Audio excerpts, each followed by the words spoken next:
अस्सलाम वालेकुम नाज़रीन, मैं फ़खर आसिफ बाजवा क्रिकेट दीवाने की एक बहुत ही स्पेशल एपिसोड में आप लोगों को खुशामदीद कहते हैं। पाकिस्तान सुपर लीग सीज़न 7 जैसा कि आप सब लोग जानते हैं शुरू होने में बिल्कुल 3 से 4 दिन बाकी रह गए हैं और जोश-ओ-खरोश पूरी ही अवाम में बहुत ज़्यादा बढ़ चुका है।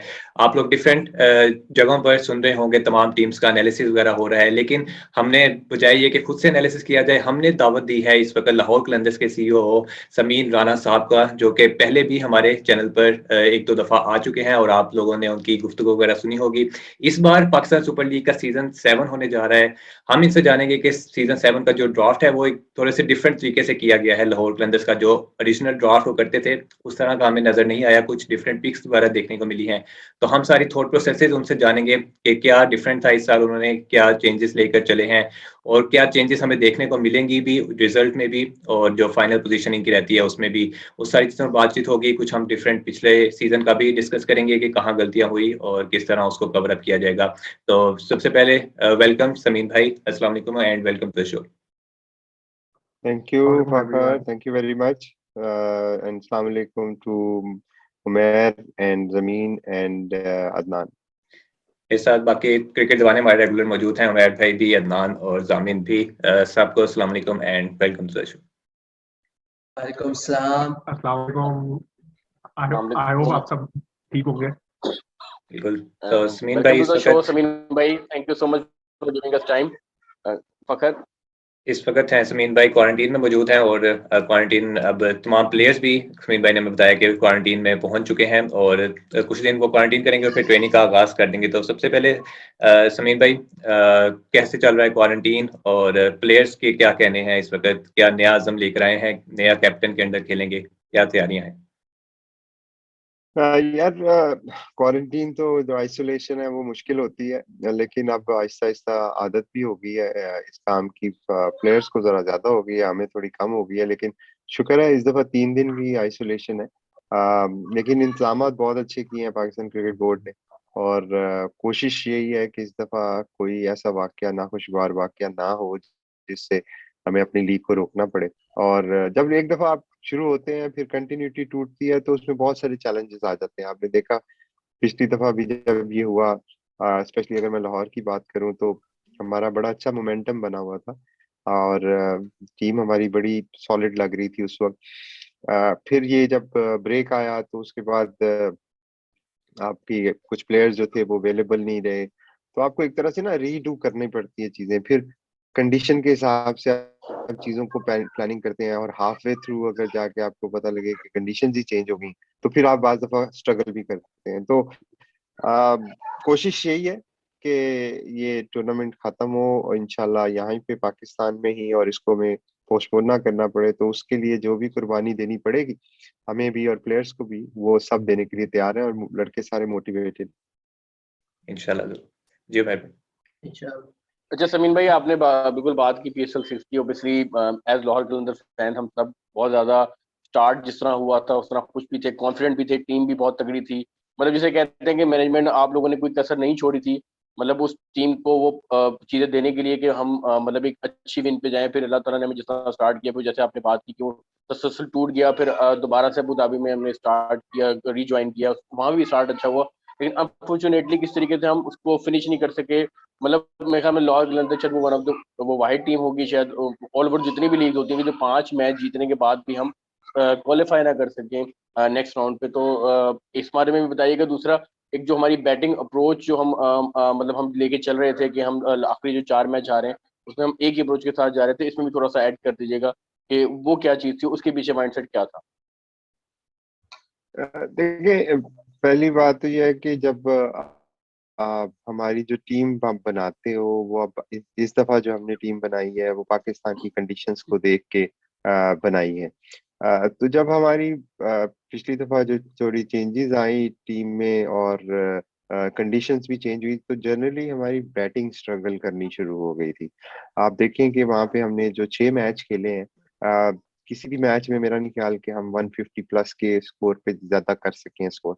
जो पहला मैच जीता वो भी लो स्कोरिंग मैच था, दूसरे में हमने 170 किया था, बट वो एक्सेप्शनली टिम डेविड और बेन टीम डेविड। डंक और वो हमारे जो प्लेयर है उन्होंने, हाँ उन्होंने एक्सेप्शनल बैटिंग कर दी थी। बट जनरली बैटिंग जो हमारी थी वो स्ट्रगल कर रही थी अबू धाबी की विकेट के ऊपर। तो कोशिश हमारी ये थी कि हम अटैकिंग माइंडसेट के साथ जाएं।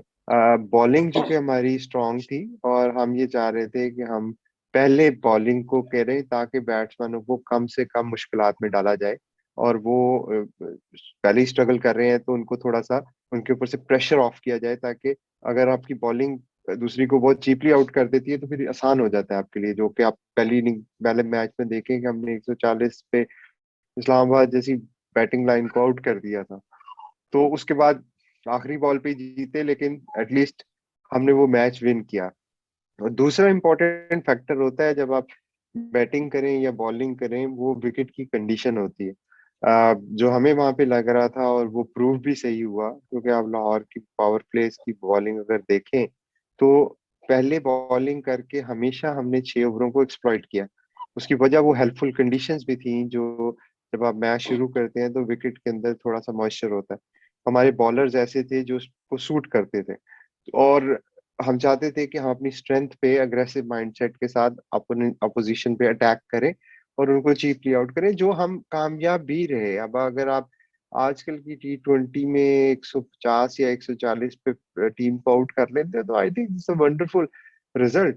बट अगर आप 140 भी चेस ना कर सकें तो फिर तो आप नहीं मैच जीत सकते ना। फिर तो आप डिजर्व भी नहीं मेरा ख्याल में करते कि आप जीते। तो अनफॉर्चुनेटली बहुत ज्यादा उसका जो था वो स्ट्रगल किया। एक स्टेज पे हम नंबर 1 थे और फिर वो कंटिन्यूसली ऐसे ही था, हर मैच ऐसे ही था कि बस अभी प्लेऑफ में गए कि अभी प्लेऑफ में गए और आखिरी मैच आ गया। उसमें भी थोड़ा सा आई थिंक टीम प्रेशर में आ गई और वो चीजें अपने लिए खुद ही हमने मुश्किल कर ली। अदरवाइज मेरा नहीं ख्याल कि ये टीम ऐसी थी कि जिसको प्लेऑफ्स की रेस से बाहर होना चाहिए। तो वैसे देखें, अगर आप रन रेट पे ही आप बाहर हुए थे, पॉइंट्स पे तो आप बराबर ही थे, बट मेरी एक्सपेक्टेशन ये थी कि हम 1 और 2 में से फिनिश करते, क्योंकि हमारे पास इतनी अच्छी टीम थी जो ये कर सकती थी। बट ये क्रिकेट है, अनफॉर्चुनेटली बाज दफा आप कोशिश भी करते हैं, प्लान भी करते हैं, नीयत भी होती है, बट रिजल्ट्स अल्लाह के हाथ में होते हैं, तो वो बाज दफा नहीं हो पाते। समीम भाई, ये PSL 1 से हम लोगों ने देखा है कि लाहौर कलंदर्स ने मतलब कि टीम मतलब आप लोगों ने हमेशा से बहुत अच्छी बनाई, बड़े नाम भी आप लोगों ने रखे। जैसे सीजन 1 में गेल थे आप लोगों के पास, 2 और 3 में मकलम थे, 4 में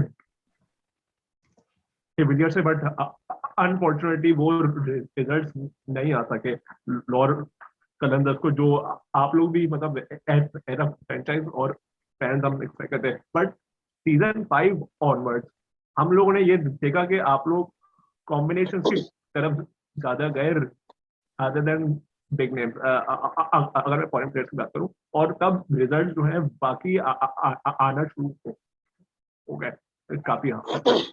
तो क्या सीजन है कि PSL सीजन 5 से लाहौर कलंदर्स की आहिस्ता आहिस्ता जो एक गाड़ी जो है वो चलना शुरू मतलब हो गई, तो कॉम्बिनेशंस के अलावा और क्या सीजन है कि मतलब आहिस्ता आहिस्ता रिजल्ट्स आना शुरू हो गए थे आप लोग? देखिए,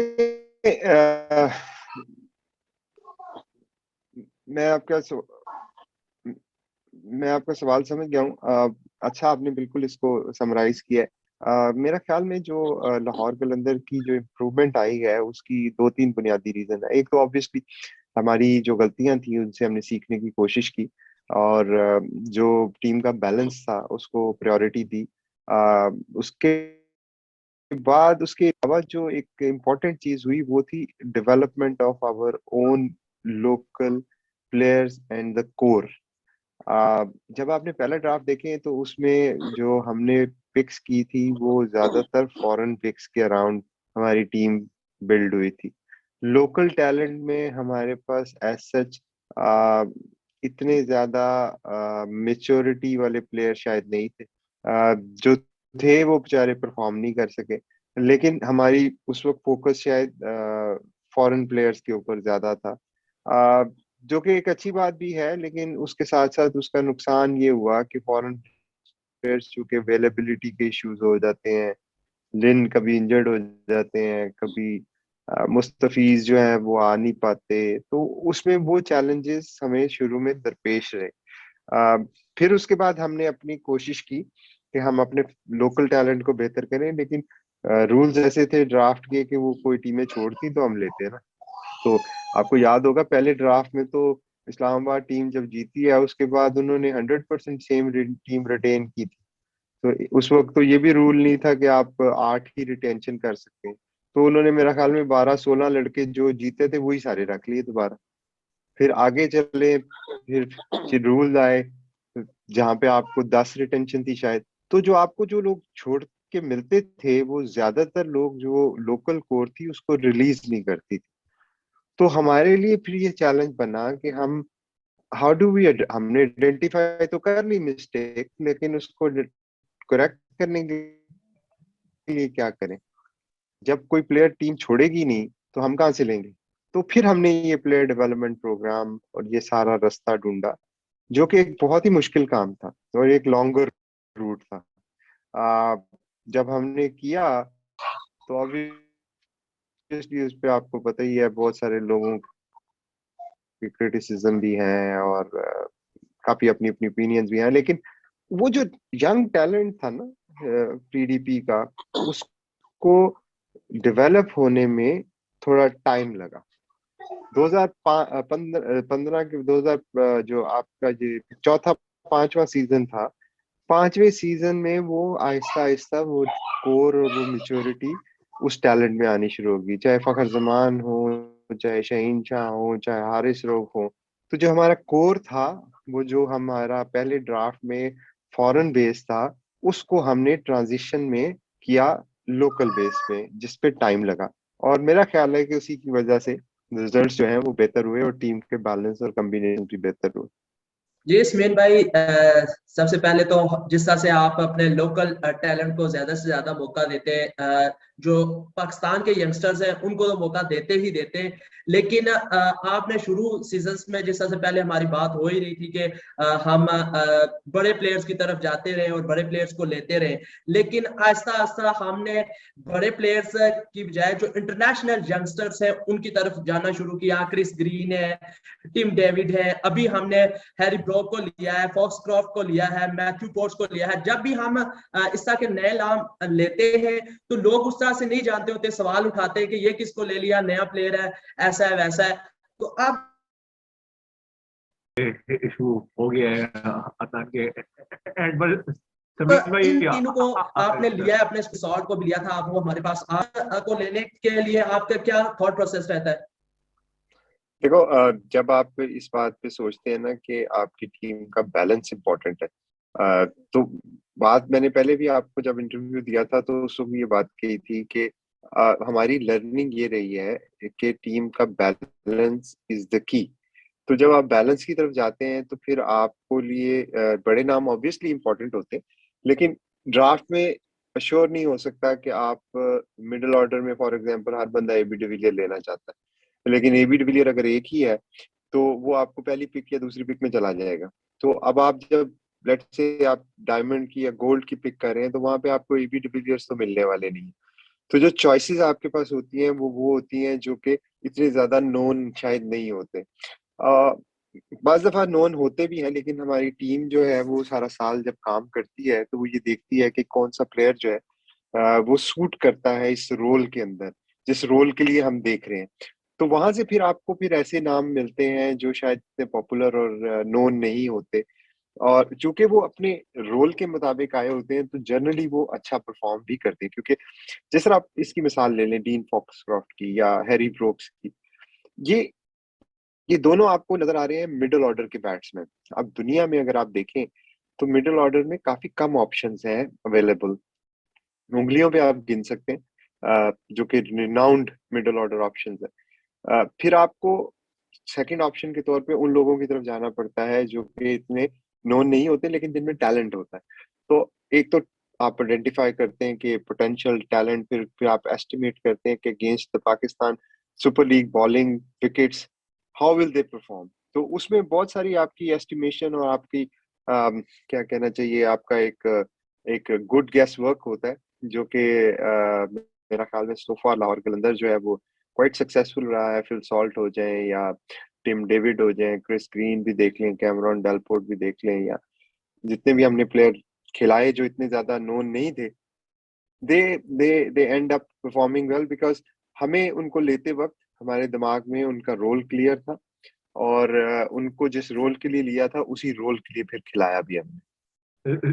समीन भाई, ये हारिस रऊफ की हम अगर यहाँ स्पेसिफिकली बात करें, इसकी बहुत एक खूबसूरत सी जर्नी इसकी गई है from an emerging player to a platinum level player. मतलब पीडीबी की जिसकी हम बात करें, जो कि बहुत मीडिया के अंदर आप लोग के प्रोग्राम का क्रिटिसिज्म भी हुआ, बिकॉज शुरू में इनिशियली रिजल्ट्स नहीं आ रहे थे, बट आहिस्ता आहिस्ता रिजल्ट्स आना शुरू कर। हारिस रऊफ ने भी अभी जो वर्ल्ड T20 गुजरा है उसमें भी बहुत इसने परफॉर्मेंसेस इसकी बहुत अच्छी गई है। सारे क्रिटिक्स के जो है एक कह सकते हैं कि मुंह बंद हो गया था, मतलब सारे क्रिटिक्स का। तो आप लोग के लिए पीडीपी की मैं अगर स्पेसिफिकली बात करूं, बिकॉज ऑब्वियसली पूरा रॉ टैलेंट आता है, कोई पीछे कोई डोमेस्टिक का कोई इन लोगों ने मैच वगैरह नहीं खेला होता, फर्स्ट क्लास वगैरह इतनी मेच्योरिटी नहीं होती, तो कितना in terms of difficulties, because coaching वगैरह तो इनकी करनी होती है ऑब्वियसली। आज जब आप इतने बड़े लेवल पर इंटरनेशनल क्रिकेट पर इंटरनेशनल क्रिकेट खेलने जाते हो, फॉरेन प्लेयर्स का इंटरेक्ट करते हो, तो थोड़ी सी पर्सनैलिटी डेवलपमेंट भी प्लेयर्स की करनी पड़ती है। मीडिया हैंडलिंग कैसे करनी है उस पर भी इनको ग्रूम करना पड़ता है। तो ये कितना ये चैलेंजिंग और ये मुश्किल ये काम है। ये देखो, काम तो कोई भी आसान नहीं होता। कोई देखिए, आपकी इंटेंशन क्या होती है? आपकी इंटेंशन ये होती है कि आपने ऐसे लोगों को, ऐसे बच्चों को मौका देना है जिनमें टैलेंट है और जिनके पास ज्यादा मौके नहीं। मेरा नहीं ख्याल आप में से कोई भी ऐसा है जो किसी टेलीविजन नेटवर्क के साथ एसोसिएटेड है या उस पर काम कर रहा है, ठीक है। अगर अब मैं ये सोचूं कि यार चूंकि आप लोगों के पास एक्सपीरियंस नहीं है या आपके पास टेलीविजन पे आप नहीं आते, तो मैं आपको इंटरव्यू क्यों दूं? This is something which we are against. हम हमेशा से कोशिश ये करते हैं कि, इसीलिए देखो आपके प्रोग्राम के लिए मैं हमेशा अवेलेबल होता हूँ। वो इसलिए होता हूँ कि टैलेंट की कदर करनी चाहिए। ये नहीं देखना चाहिए कि कोई इंसान में कितना एक्सपीरियंस है, कितना नहीं है, क्योंकि अगर आपको मौका नहीं मिलेगा फॉर एग्जाम्पल, तो एक दिन आप अपनी अपनी स्किल कैसे डेवलप करोगे? आपको अगर ये कह के हमेशा रिजेक्ट कर दिया जाएगा, नहीं आपके पास एक्सपीरियंस नहीं है, तो आपके पास तो कभी भी एक्सपीरियंस नहीं आएगा। इसी तरह क्रिकेट के अंदर भी मुझे अक्सर ये सुनने को मिलता है कि जी उस बच्चे का हक मार दिया, इस बच्चे का हक मार दिया, जो कि मेरी समझ से, कसम से बिल्कुल बाहर होती है ये बात कि जो बच्चा हमने खिलाया वो कोई इंडिया से तो नहीं आया हुआ ना, वो भी तो पाकिस्तान में एक बच्चा क्रिकेट खेला है। वो जिन बच्चों की हम बात कर रहे हैं वो लाखों करोड़ों में है, उनके पास कोई अपॉर्चुनिटी नहीं है। आपके जैसे यूट्यूब के होस्ट या इस तरह के शो के होस्ट कितने ज्यादा बच्चे हैं, और टेलीविजन के ऊपर कितने सारे लोग आते हैं, उनको तो हर कोई लेगा। बात तो वो है कि आप टैलेंट को आइडेंटिफाई करें, उस टैलेंट की कदर करें जो अल्लाह ने उसको दिया है, और उसको मौका दें ताकि वो उस टैलेंट को मजीद बेहतर कर सके। और मैं आपको जनरली बताऊं, ये जो ऐसे बच्चे हैं जिस तरह हारिस की आपने मिसाल दी, इनमें ना बहुत ज्यादा हंगर होती है, इनमें बहुत ज्यादा स्पिरिट होती है कुछ कर जाने की। जिस तरह आप लोगों को मैं देखता हूँ, आप में है कि आप ये देखते हो कि यार we wanted to do something in your field. इसको अप्रिशिएट करना चाहिए, इसको इनकरेज करना चाहिए, इसको डिस्करेज नहीं करना चाहिए, क्योंकि आपको इनकरेज करने से हीरे मिलेंगे, डिस्करेज करने से कुछ नहीं मिलेगा। वो आपकी ईगो तो सेटिस्फाई कर देगा कि जी देखा, मैंने कहा था कि वो बंदा गलत था, तो देखा वो गलत साबित हो गया। But who's gaining out of it? Nobody. अगर हारिस पाकिस्तान का सुपरस्टार बनता है तो इसको अप्रिशिएट करना चाहिए, थोड़ा सा दिल बड़ा करना चाहिए, छोटे छोटे ईगोज में नहीं फंस जाना चाहिए कि फलानी जगह को नहीं खिलाया तो उस भी ये कीड़े निकालना ना, ये क्रिटिसाइज करना दुनिया का सबसे आसान काम है। पॉजिटिव रहना मुश्किल काम है। तो हमारे लिए चूंकि शुरू से ये हमारी फिलॉसफी ये रही है, और मैं आपको इसलिए एग्जांपल भी आपके शो की इसलिए दे रहा हूँ कि ये इससे रिफ्लेक्ट होता है कि हम जो बात करते हैं, हम ना उस पे बिलीव करते हैं। इसलिए हमारे लिए कोई सरप्राइजिंग नहीं है ये चीज़ जो हम कर रहे हैं। हारिस पूरी दुनिया कहेगी कि हारिस नहीं अच्छा, तो हम उस वक़्त तक नहीं मानेंगे जब तक कि हमें समझ नहीं आएगी कि वो नहीं अच्छा। क्योंकि अगर आप किसी चीज़ पे बिलीव करते हैं ना, तो फिर उस पे बिलीव रखते हैं। छोटी-छोटी चीज़ों से, या छोटे जो बम्प्स आते हैं, जो छोटे से जो हर्डल्स ज़िंदगी में आती हैं, उससे घबराते नहीं हैं। कलंदर तो वैसे भी नहीं घबराते, तो स्माइल हमेशा रखते हैं। अब जिसी तरह चाहे हारिस हो, शहीन हो, दिलबर हो, दानियाल हो, फरीदीन हो, उस्मान कादिर हो। उस्मान कादिर को लोग भूल जाते हैं। हालाँकि ये वो उस्मान कादिर है जो कि पाकिस्तान छोड़ के जा रहे थे। ये लाहौर कलंदर की वजह से रुके थे। तो अगर मैं उस वक़्त ये सोचता, मुझे याद है ड्राफ्ट में जब हमने उस्मान कादिर को पिक किया था, तो बहुत सारे लोग थे जो कहते थे, "नहीं, नहीं, ये तो फारिग प्लेयर है, इसको ना लें। वो ये तो बिल्कुल डिस्कार्डेड है, वो खत्म हो चुका हुआ है।" इसी तरह हारिस रऊफ के बारे में लोग कहते थे, "वो तो वेवर्ड है, उसको तो बॉल ही नहीं करनी आती।" लेकिन आपने फिर देखा, और सबने दुनिया ने देखा कि जब आप किसी पे ट्रस्ट करें, उसके टैलेंट पे बिलीव करें, उसको सपोर्ट करें, और वो इंसान अच्छा हो, तो दुनिया की कोई चीज़ भी इम्पॉसिबल नहीं है। मतलब आप सब कुछ अचीव कर सकते हैं। पाकिस्तान यूथ में जितना टैलेंट है, मैं नहीं समझता कि दुनिया की किसी यूथ में इतना टैलेंट है। उनको अगर आप मौका ही नहीं दोगे, उनको आप क्रिटिसाइज़ करोगे, उनको आप लेट डाउन करोगे, या उनको डाउनग्रेड करोगे, तो फिर किसका फ़ायदा? किसी का भी फ़ायदा नहीं। समीन भाई, क्या आपने इसी से रिलेटेड मेरा एक क्वेश्चन है, ये डाउनग्रेड की आपने जो जो बात की, बिकॉज लास्ट सीजन की भी हम अगर बात करें पीएसएल की, कुछ प्लेऑफ में एक मैच था इसमें अनफॉर्चुनेटली हारिस टॉप की जो है बहुत मतलब के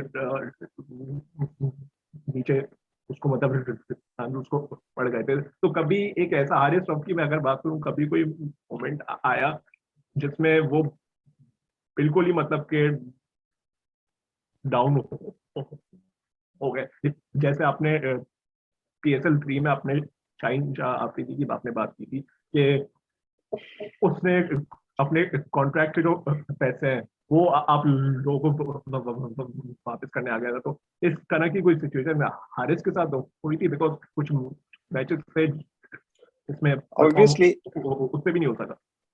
देखिए, ऑब्वियसली जब आप परफॉर्म अच्छा नहीं करते और आप दिल से चाह रहे होते हैं कि आप अच्छा करें, तो जो सबसे ज़्यादा तकलीफ या दुःख होता है ना, उस प्लेयर को होता है। हमें, मुझे, आपको, या बाहर जो लोग बैठे होते हैं फैन्स, उनको तो दुःख होता है। लेकिन आप खुद सोचो, आपने सारी ज़िंदगी मेहनत की है काम के लिए, किस लिए कर रहे हो? इसलिए कि आप शोकेस कर सको अपना टैलेंट। अ, ज शदीद गर्मी में 2-2 घंटे बॉलिंग कराना, भागना, जिस्म में दर्द है, फिर भी भाग के ओवर कराना, तो किसका दिल करता है कि उसको मार पड़े? मेरा नहीं ख्याल कि किसी का कोई बंदा ऐसा होगा। कोशिश करता है इंसान, और कोशिश बाज़ दफ़ा जो है वो कामयाब होता है, बाज़ दफ़ा नहीं कामयाब होता। तो जो आपके मैनेजमेंट होती है ना, या जो आपके एल्डर होते हैं, या जो आपके हेड ऑफ फैमिली कह लो होते हैं, they need to be mature, and they need to be having a heart जिसपे वो ये सारी चीजों को बर्दाश्त कर सके। अनफॉर्चुनेटली हम ना बहुत ज्यादा क्या कहना चाहिए, टनल व्यू में चीजों को देखते हैं कि मुझे कप मिल जाए बस, बाकी दुनिया भाड़ में जाए, मेरी तरफ से कोई जीता है जिए, कोई मरता है मर जाए, मुझे कप मिल जाए। ये बहुत सेल्फिश अप्रोच है, और अनफॉर्चुनेटली कलंदर सब कुछ हो सकता है, सेल्फिश नहीं हो सकता। तो लिहाजा अ, हारिस को लेके ऑब्वियसली बहुत सारे डाउन मोमेंट आए, और जो हारिस की जो बॉलिंग की आप मिसाल दे रहे हैं, सबसे ज्यादा तकलीफ हारिस को, मेरे से, आकिब भाई से, जितने लोग बैठे थे उसमें सबसे ज्यादा दुखी हारिस था। बट ये हमारा उस वक्त ये काम होता है कि हम जब अगर कोई यंगस्टर उस पर कोई मुश्किल टाइम आता है, तो उसको आप लिफ्ट करते हैं, आप उसको उसको रीअश्योर करते हैं कि ठीक है गलत हो गया, लेकिन इसका ये मतलब नहीं है कि आप नालायक हो। ये ये बात किसी को कहना ना बड़ा आसान है, डाउन करने वाली तो दुनिया का सबसे आसान काम है। मुश्किल काम ये है कि आप उसको लिफ्ट करें, और फिर आपने देखा कि हारिस ने फिर वहां से जो लिफ्ट किया अपने आप को, कोहली जैसे बैट्समैन को उसने, मेरा मतलब है, परेशान करके रख दिया बॉलिंग से। तो अब ये ज़रूरी नहीं है कि हर मैच में हारिस ऐसे करेगा। अगर आप 10 मैच खेलते हो, तो मेरे ख्याल में क्रिकेट में जो सक्सेस रेशियो है वो शायद 30% है। तो आप 3 मैचों में अच्छा करोगे, 7 मैचों में बुरा करोगे। तो आपको ये चीजें, आपका हौसला होना चाहिए कि आप चीजों को बर्दाश्त कर सकें। बिल्कुल। अब ड्राफ्ट की तरफ थोड़ा चलते हैं हम। PSL 7 का ड्राफ्ट किया, आपने पहले बताया कि हम थोड़े अननोन नेम्स की तरफ गए हैं। जैसे पिछले सालों में हम एबी डिविलियर्स, क्रिस गेल तक जाते थे, अब ऐसे नाम लेते हैं जो कि सिलेक्ट हो जाए तो हमें यूट्यूब खोल के उसकी हाईलाइट्स देखनी पड़ती है कि ये किसको सिलेक्ट कर लिया। तो ऐसा ही नाम था एक, हैरी ब्रूक था और डीन फोक्सट्रॉफ का। हैरी ब्रूक का फिर हमने लास्ट ईयर देखा हुआ था विटालिटी ब्लास्ट में, दी 100 में काफी परफॉर्मेंस देख रहे थे। लेकिन हैरी ब्रूक, डीन फोक्सट्रॉफ का नाम आई थिंक बहुत कम लोगों ने सुना हुआ था। उसके पीछे मैं थॉट प्रोसेस जानना चाह रहा था, क्योंकि लास्ट जो उसने आई थिंक प्रोफेशनल मैच खेला वो 2020 मार्च में, जब कोविड स्टार्ट हुआ था, उससे पहले खेला हुआ। उसके बाद वो कोई न्यूजीलैंड, साउथ अफ्रीका की क्वारंटीन रिस्ट्रिक्शंस वगैरह की वजह से वो उसका प्रोफेशनल क्रिकेट नहीं खेल सका। तो उसके पीछे क्या थॉट प्रोसेस था आपका, और किस तरह देख रहे हैं कि वो अपनी जो कह लें कि गेम टाइम उसको प्रॉपर नहीं मिल सका हाई लेवल पे, तो किस तरह वो कवर अप करेगा उसको? सुमीत भाई, देखिए टैलेंट जी इसमें जी बस मैथ्यू पोर्ट्स का भी मैं साथ ऐड करना चाहूंगा, क्योंकि वो हैरी ब्रोक्स की रिप्लेसमेंट के तौर पर आए, तो उनका भी साथ आप ऐड कर दें। देखिए रोल है ना जो हम ढूंढ रहे हैं, जिस रोल के लिए इंसान ढूंढ रहे हैं, उसके लिए वो रोल के मुताबिक फॉक्स क्रॉफ्ट में टैलेंट है। दैट 5 नंबर 6 रोल जो हम देख रहे हैं, जो हमें स्किल्स चाहिए, वो इनमें स्किल है। ऑब्वियसली कोविड की वजह से सिर्फ डीन नहीं, बहुत सारे हमारे जैसे लोग जो हैं वो पिछले 2 सालों में बड़ी लिमिटेड अपॉर्चुनिटी मिली। इसमें उनका कसूर नहीं है, क्योंकि कोविड की वजह से अगर लॉकडाउन है और मैचेस नहीं हो रहे, सर्टेन जगहों पे आपको अपॉर्चुनिटीज नहीं मिल रही, तो इसका ये मतलब नहीं है कि आपका टैलेंट खत्म हो गया। जैसे उससे पहले वो जितना भी खेले और बड़ी अच्छी उनकी रिजल्ट्स और स्टैट्स है, और उनकी जो फॉर्म और फिटनेस की आप बात करें, देखिए हमारे पास 4 फॉरेन ने खेलना है, हम 4 से ज्यादा फॉरेन नहीं खिला सकते। और कलंदर के हर फैन को प्रीटी मच पता है कि कौन से 3 फॉरेन जो है वो खेलेंगे। एक आधे के ऊपर आपका कॉम्बिनेशन ऊपर नीचे हो जाता है। तो जब आप कैंप लगाते हैं, आपके पास टाइम होता है कि आप चीजों को, प्लेयर्स को जो फॉर्म में नहीं है, जो इस वक्त में भी, और ऐसी बात नहीं है कि वो फॉर्म में नहीं है, वो प्रैक्टिस करते रहे हैं, ठीक है उन्होंने मैचेस नहीं खेले, लेकिन प्रैक्टिस तो हर इंसान के अपने इख्तियार में होती है। तो वो मेरा नहीं ख्याल कि उसका इतना कोई कंसर्न होगा, क्योंकि वो यंग है, age is on his side. Is not 40 plus के जो 2 साल से मैच नहीं खेला, तो शायद उनके लिए बहुत बड़ी मुश्किल हो जाए। I think I have a high expectation of him. Batting wise उनमें टैलेंट भी बहुत है, टेक्निक भी बहुत अच्छी है, और जो रोल हम देखना चाहते हैं वो पूरा करते हैं। मैथ्यू पॉट्स की आपने बात की, मैथ्यू पॉट्स अगर आप देखें तो जब आप 20 लड़कों का स्क्वाड लेके जा रहे होते हैं ना, तो ऑब्वियसली खेलना तो 11 ने है, 11 में से 4 फॉरन ने खेलना है। और अगर उसमें आपके पास राशिद खान और डेविड वीजर जैसे लोग हों, तो वो ऑटोमेटिक चॉइसेस होते हैं आपकी। और फिल सॉल्ट भी ऑटोमेटिक विकेट कीपर चॉइस। फिर एक स्पॉट बचता है जिसके लिए आप ज्यादा से ज्यादा प्लानिंग करते हैं। ऑब्वियसली ग्राउंड में जाके चीजें चेंज हो जाए, खुदा ना खास्ता इंजरी हो जाए, तो वो तो फिर बात की बात। तो जब आप स्क्वाड को देख रहे थे ना, हम जब लास्ट में रिप्लेसमेंट में, तो आपके 15-20 में कोई भी फास्ट बॉलर आपके पास फॉरेन में नहीं था। David Wiese could be called, but he is not a, he is an allrounder. तो हम ये देख रहे थे कि गॉड फॉरबिड कोविड का टाइम है, कुछ भी हो सकता है, किसी को भी कोविड हो सकता है, तो वो आप 10 दिनों के लिए आउट हो जाएंगे टूर्नामेंट, टीम का बैलेंस पूरा हिल जाएगा। हमारे न्यूक्लियस जो है वो इस वक्त डेविड और राशिद के अराउंड है फॉरेन में, तो वो एक क्रिटिकल पोजीशन बन गई हमारे लिए। तो हम उसका बैकअप ढूंढ रहे थे कि who should be the one as a foreigner, जो कि ऑब्वियसली डेविड के बहुत बड़े शूज हैं, उसको कोई फील नहीं कर सकता, लेकिन गॉड फॉरबिड अगर जरूरत पड़े तो somebody who can do this both roles. Fast bowler भी बहुत अच्छे हैं, and he can hit the ball as well. तो निचले नंबरों पे आई थिंक उनके रीसेंट स्टैट्स जो थे वो भी बहुत अच्छे थे। और फिर अगेन ड्राफ्ट में आपकी पिक कौन सी है और आपके पास ऑप्शन क्या है। मेरा दिल करे तो मैं डेविड मिलर को ले लूं रिप्लेसमेंट में, लेकिन वो है ही नहीं है। तो मैं कहाँ से लूं? तो फैंस जो होते हैं वो, चूंकि उनके पास ये सारी नॉलेज और इन्फॉर्मेशन नहीं होती, तो वो फिर नाम जो उनके दिमाग में होते हैं, वो किसी ने एक दिन ये भी कहा कि कोहली को क्यों नहीं ले लेते, आई विश कि मैं उसको ले लूं, लेकिन वो है नहीं है। दिल तो बहुत करता है, लेकिन फिर आप अपनी ऑप्शंस और ड्राफ्ट में जो आपकी पिक नंबर है उस पे जो अवेलेबल ऑप्शन है और आपका जो गैप है जिसको आप फिल करना जा रहे हैं, उन चीजों को देखते हुए, स्टैट्स को देखते हुए, उस प्लेयर्स की आप रेपुटेशन पता करते हैं, अपने नेटवर्क से आप बात करते हैं, पूछते हैं कि what is the form, what is the fitness. अभी यॉर्कशायर के एक प्लेयर अभी आए हैं मुल्तान सुल्तान में, मेरा डेविड विली जो है, मेरे ये ड्राफ्ट से पहले आई जी। Had a discussion with Darren Gough about his availability, his fitness, what he is, क्या कर रहे हैं। तो ये सारी चीजें आप पूछते हैं और फिर देखते हैं कि अगर आपके पास जगह है तो फिर आप लेते हैं, अगर ले सकते हैं तो। It's not an easy thing कि आपका ड्राफ्ट टेबल पे बैठ के आपको जो दिल की आप कर ले, आपको बहुत सारी चीजों को देखना पड़ता अच्छा समीन भाई, बिल्कुल डेविड विली का तो मैं खुद भी पूछना चाहता था, क्योंकि I am one of the fan भी है। फिर तो सबसे बड़ी बात, जैसे आपने यॉर्कशायर की बात की कि हमारे एक एक जो कॉन्ट्रैक्ट हुआ है आपस में प्लेयर्स की, फिर हमने हैरी ब्रूक को भी लिया हारिस रॉफ के उसके अंदर। तो आई वुड एक्सपेक्टिंग के, क्योंकि ऑब्वियसली हमें एक डेविड विली का बैकअप या कोई इस तरह का प्लेयर हमें चाहिए था, लो राउंड ऑर्डर हम डेविड विली मिलेगा, लेकिन ऑब्वियसली हमने इमरान रंधावा उस वक्त लिया। इसके साथ साथ मुझे एक चीज आपसे लाजमी पूछनी है, जो जैसे कि आपने थोड़ी देर पहले ही बताया कि लाहौर कलंदर्स के ऊपर एक ओबियस क्रिटिसिज्म होती थी पिछले उसमें भी, कि जो है डोमेस्टिक को इज्जत नहीं दी जाती और एक कौन दूसरे प्लेयर को ये लेके आ जाते हैं। तो इस दफा लगता है कि, क्योंकि इस दफा ड्राफ्ट के बाद आपको बड़े मजे के कमेंट्स आ रहे थे, जो ऑब्वियसली हमारे राइवल से जो हमें हमेशा पिंच करते हैं, कि जी इस दफा लाहौर ने लाहौर की तरह ड्राफ्ट नहीं किया।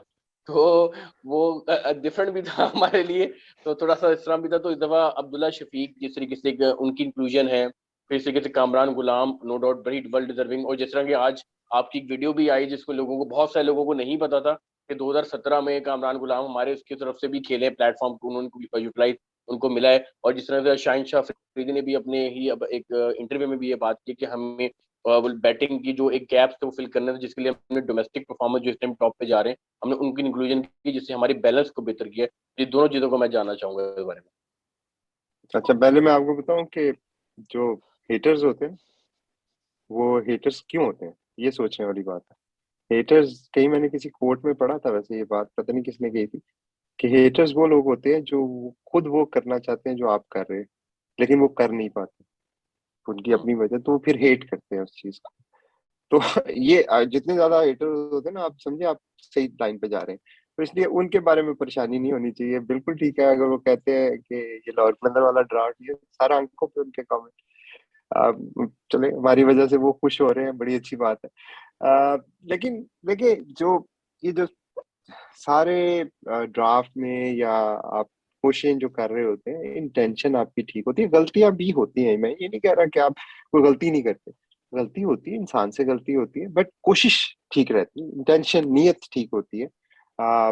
Domestic player versus PDP player, मैं बड़ी दफा ये बात कर चुका हूँ कि वो भी डोमेस्टिक ही हैं। वो कहीं न्यूजीलैंड से नहीं आए हुए, वो हमारे ही बच्चे हैं। और हमारे लिए, लाहौर कलंदर के लिए हमेशा से सॉफ्ट कॉर्नर, अगर मैं जो पहले आपसे बात कर रहा था ना कि पहले साल जो हमने फॉरेन न्यूक्लियस रखा था, उसको भी देखें तो उसके बिहाइंड भी थॉट थी।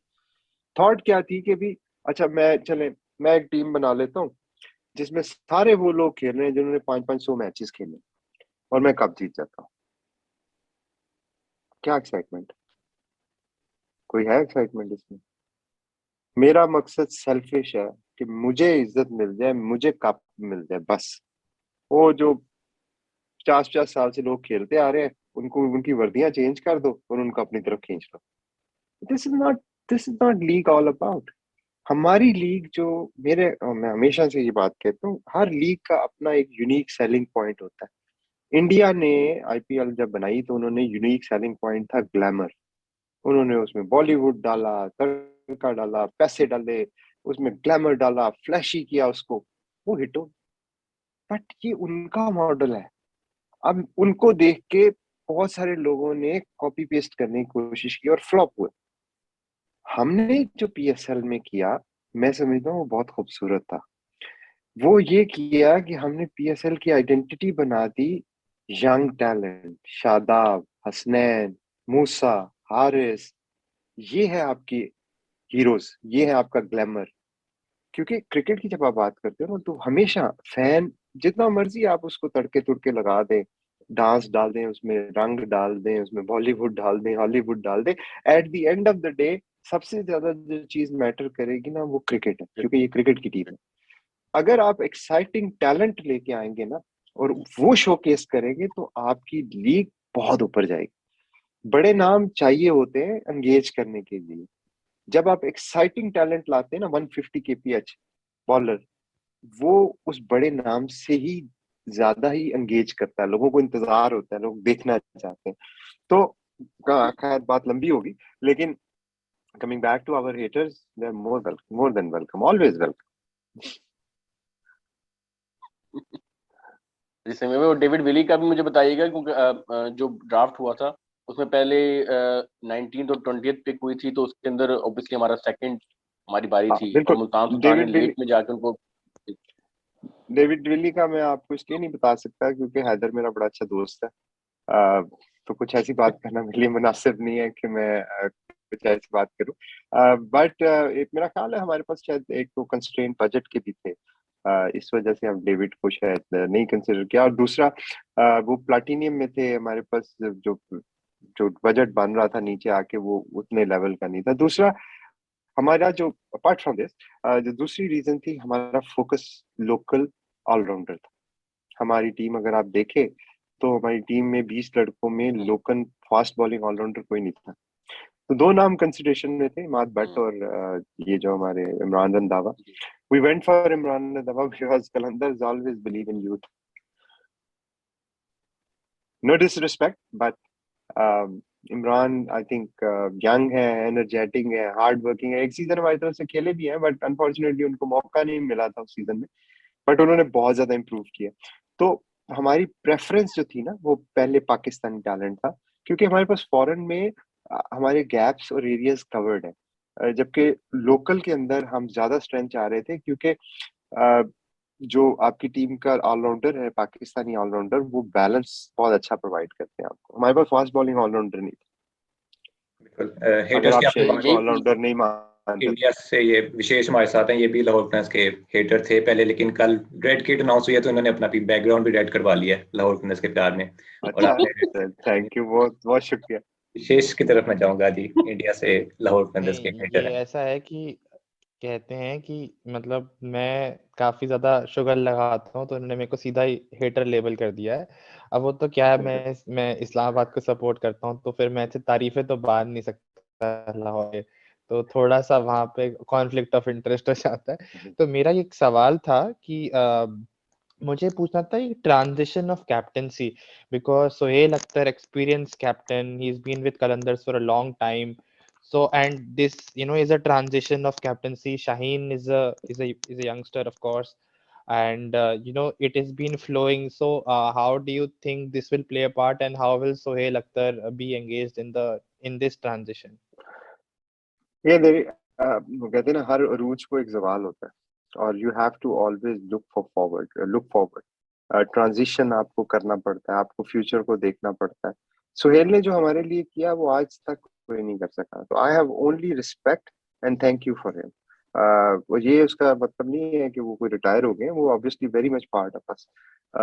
एक दो चीजें थी, एक तो शाहीन की, जो हम उस पे 2 साल से काम कर रहे थे। शाहीन इज समबडी जिसको we've been trying to or grooming him for last 2 years. Last year भी वो वाइस कैप्टन थे। और Suhail on the other hand was the one who has brought us so much in our limited journey, जो कि आज तक Brendon McCullum भी नहीं ला सके, मोहम्मद हफीज नहीं ला सके, फखर जमान नहीं ला सके, जब भी उनको मौका मिला छोटे छोटे स्टंट्स के लिए। तो सुहेल ने तो जो किया है लाहौर के लिए, वो तो शायद कोई भी ना कर सके। लेकिन उसको ऑब्वियसली एक इज अ वंडरफुल प्लेयर। जब आप उनको रिस्पॉन्सिबिलिटी दी, उन्होंने बहुत अच्छे तरीके से निभाई, बट लेटली उनकी फॉर्म जो थी वो स्ट्रगल कर रही थी। So he was struggling because of many reason, but what we wanted was कि हम उनको थोड़ा सा रिलीफ दें फ्रॉम एक्स्ट्रा रिस्पॉन्सिबिलिटीज, और हम कोशिश करें कि वो अपनी फॉर्म जो है और जो उसका जो जो बैटिंग है उनकी, वो उसको दोबारा उस लेवल पे लेके जाए। Because we believe that he is probably the best in Pakistan. बहुत सारे लोग शायद नहीं मानते, लेकिन वो उनकी मर्जी है। लेकिन जो उनके शॉट्स है, जो उनका स्टाइल है खेलने का, ऊपर भी खेलते हैं, नीचे भी खेलते हैं, मिडिल ऑर्डर में भी खेलते हैं। आप मुझे बताएं कितने बैट्समैन आपके पास ऐसे हैं डोमेस्टिक सर्किट में जो 1 से लेके 6 की पोजीशन पे खेले और हर जगह पे परफॉर्म कर सकते हैं। ही is probably one of the few. तो एक तो ये बात होगी सुहेल के बारे में। जहां तक शहीन की बात है, शहीन में जो मेच्योरिटी लेवल है ना, वो बहुत सारे लोगों को शायद पता नहीं है। ऑब्वियसली मैं 5 साल से टीम के साथ शहीन को देख रहा हूँ। शहीन को पिछले दिनों आकिब भाई ने भी ये बात की थी कि जो उम्र से ना, एज से अक्ल नहीं आती आपको। ये दिस इज नॉट मिथ है कि जो बड़ा आदमी है वो ज्यादा अक्लमंद है। ऐसे नहीं होता। आप मेरे से ज्यादा अक्लमंद हो सकते हैं, आप मेरे से छोटे हैं, लेकिन आप मेरे से ज्यादा अक्लमंद हो सकते हैं। तो अक्ल का एज से ताल्लुक नहीं होता। शहीन और मेच्योरिटी का भी एज से ताल्लुक नहीं होता ज्यादा। मेच्योरिटी आपकी आपकी मेंटल मेच्योरिटी की जब बात करते हैं, आपकी बायोलॉजिकल मेच्योरिटी की बात नहीं कर रहा, मेंटल मेच्योरिटी की बात करते हैं, तो वो गॉड गिफ्टेड भी होती है। फॉर एग्जाम्पल सर्टेन एरियाज में क्योंकि आप देखते हैं 5 साल की जो जर्नी रही है, शहीन ने उन मौकों पे, जो बड़े क्रूशल मौके होते हैं, वहां पे ही behave so maturely that we were all impressed with it. और मैं नहीं, आकिब भाई नहीं, या बाकी सारे नहीं, one of the very best in the world AB de Villiers जो था, वो भी उनकी मेच्योरिटी और लीडरशिप का फैन था। तो हम उस वक्त से शहीन को ट्रांजिशन में लेके आ रहे थे कि there will be time, and I think this is the high time for him because he's at the peak of his game. He can do wonders. He bring a lot of energy. और वो he is loved by everyone in Qalandar from top to bottom. So he can be the perfect candidate for Qalandar's leadership. I Amin think भाई, ये Shaheen is loved by everyone except Rohit Sharma and KL Rahul fans in the world at this point. He's Because they such a can't play character. him. अमीन भाई, लाहौर कलंदर्स का हम शुरू से हम देखते आ रहे हैं कि मिडिल ऑर्डर में आप लोग यूजुअली स्ट्रगल करते हैं because of the lack of the left handed batsman usually against हमें नजर आता है। तो इसकी मतलब रीजन मतलब इसका। अच्छा, मैं आपकी जो क्वेश्चन समझा हूँ वो ये है कि आप कह रहे हैं कि जो मिडिल ऑर्डर में हमारे पास lack of left handed batsman है, that's probably the reason for our vulnerability during middle order stages. Is that right? Spin के जो अगेंस्ट स्ट्रगल मोस्टली करते हैं, मतलब ये आप ठीक कह रहे हो। ये this might be one of the reason. हाँ, this might be one of the reason, but I think जो थोड़ा सा हमारी बैटिंग लाइन में एक जो स्टेबिलिटी का फैक्टर था ना, जिसको एंकर कहते हैं, वो थोड़ा सा मिसिंग था। पिछले कुछ जगहों पे हमें ये लगा कि हमारे जो बैट्समैन हैं, they are very aggressive and they sometime actually become too aggressive. अगर आप 7 रन या 8 रन या 6 रन चेस कर रहे हो, तो आपको इतना शायद एग्रेसिव होने की जरूरत नहीं है। लेकिन उनका चूंकि नेचुरल स्टाइल है, जिसकी वजह से वो जाने जाते हैं, और वही आपको चीजें मैच जिताती भी हैं। तो बैलेंस, अगेन वही बात आ गई कि आपने बैलेंस को मेंटेन करना है। तो you brought somebody who is technically more correct, who can probably carry the innings as well as hit out the ball. तो ये एलिमेंट शायद थोड़ा सा मिसिंग था, जिसकी वजह से बैटिंग स्ट्रगल कर रही थी। तो उसको हमने एड्रेस करने की कोशिश की। लेफ्ट हैंडर, यस, एक एडेड एडवांटेज होता है, but that's not, it's all about the batsman technique. वो लेफ्ट हो राइट हो, आई थिंक अगर आप अच्छी टेक्निक के प्लेयर हैं और राइट हैंडर हैं, तो you can negotiate any situation. जमीन भाई, जो हमारे इमर्जिंग कैटेगरी है पीएसएल में काफी ज्यादा इंपॉर्टेंट है, क्योंकि वो प्लेयर आपने लाजमी खिलाना होता है। तो जब आपने पहली पिक पे जमान खान को लिया, जिस तरह से केपीएल में उसने परफॉर्मेंस दी है, और एक तो मेरे पास ही रहता है, 20-25 किलोमीटर दूर ही है, तो एक इस लिहाज से भी काफी ज्यादा खुशी हुई है कि वो पिक हुआ है। आपको उस आपने क्या सोचकर उसको लिया, क्योंकि और भी टीमें उसको टारगेट कर रही होंगी, क्योंकि एक स्लिंगी सा एक्शन था उसका, और वो जिस तरह से एडवांटेज देगा आपको, क्योंकि आपके शाहीन फास्ट बॉलर, साथ ही हारिस, और उनका एक्सपीरियंस जब इस यंगस्टर को मिलेगा, तो उसके लिए क्या अपॉर्चुनिटीज आप आगे देख रहे हैं? देखिए, वो बहुत ही ज्यादा एक्साइटिंग टैलेंट है, and I am very impressed with him. मैंने जो जितना भी उनकी देखी है और बाकी हमारी टीम ने देखी है, वो एक चीज तो ऑब्वियसली T20 में आपको यूनिकनेस चाहिए होती है। हारिस भी जो इतने ज्यादा सक्सेसफुल है शॉर्टर वर्जन में, वो यूनिकनेस है उनकी। बॉलिंग एक्शन उनका बिल्कुल वो कन्वेंशनल नहीं है, जो कि एक क्लासिकल फास्ट बॉलर का होता है। इसी तरह ये जो हमारे जमान है, इनका इनका भी बड़ा डिफिकल्ट एक्शन है। Obviously he is very young, हम उन पे बहुत ज्यादा प्रेशर नहीं डालना चाहते कि वो आके कोई बहुत ही मिरेकल्स कर दे। वो इमर्जिंग खेल रहे हैं, उनके लिए कोशिश है कि उनको ज्यादा से ज्यादा एक्सपीरियंस दिया जाए, उनको कॉन्फिडेंस दिया जाए, और वो जितना आप अपनी सलाहियतों के मुताबिक टीम के लिए कंट्रीब्यूट कर सके, वो उनसे एक्सपेक्टेड है। और मैं समझता हूँ कि उनमें इतना टैलेंट है कि he can become one of the best in limited over version. Sangamesh, मेरा एक फरीदोन के क्वेश्चन था बारे में भी थोड़ा सा बता इमर्जिंग। दें इमर्जिंग में। Sorry, किसके बारे में? फरीदोन के बारे में भी थोड़ा सा बता दें कि चाइना मैन है बेसिकली और बड़े एक्साइटिंग टैलेंट है, वो भी इमर्जिंग कैटेगरी में है, तो मैंने कहा बात हो रही है तो थोड़ा सा हाँ, इस बारे में भी ऐड कर देखो दें। वो फेरुदून को तो हमने अभी ऑस्ट्रेलिया भी भेजा था, अब अनफॉर्चुनेटली वहां पे ज्यादा मौके नहीं मिल सके, लेकिन मैं आपको छोटी सी बात बता देता हूँ। फेरुदून गए थे सिर्फ 2 मैचेस के लिए। जो हमारी इनिशियल डिस्कशन हुई थी ऑस्ट्रेलिया में, उनको 2 मैचेस के लिए उन्होंने कहा था, क्योंकि कैस अहमद ने T10 खेल रहे थे तो उन्होंने लेट आना था, तो 2 मैचेस का कॉन्ट्रैक्ट था उनका। तो जब फेरुदून वहां पे गए तो डेविड हसी थे और ग्लेन मैक्सवेल थे नेट पे, जो उन्होंने उनको trial sort of a thing, trial तो नहीं कहना चाहिए, उनको देखा नेट पे। तो उसके बाद जब उन्होंने मुझे कॉल किया तो उन्होंने मुझे कहा कि Sameen, we are so impressed with him, we want to keep him for a full season. तो आप ये आपको इससे आइडिया हो जाएगा कि फिरदून किस किस्म का टैलेंट है, कि मेलबर्न स्टार जैसी टीम जो है, जो 2 मैचों के लिए बुलाती है, वो पूरा सीजन उनको अपने साथ रखते हैं।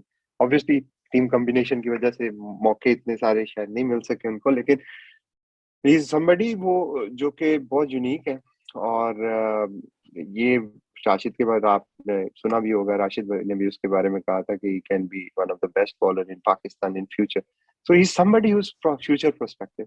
और इंशाल्लाह इस सीजन में अगर मौका मिलेगा तो आप देखेंगे कि वो काफी काफी ज्यादा जो है वो यूनिक और डिफरेंट बॉलर है, और बैट्समैनों को काफी तंग करेंगे अगर उनको मौका मिला। समीन भाई, मेरा एक question again regarding emerging category था।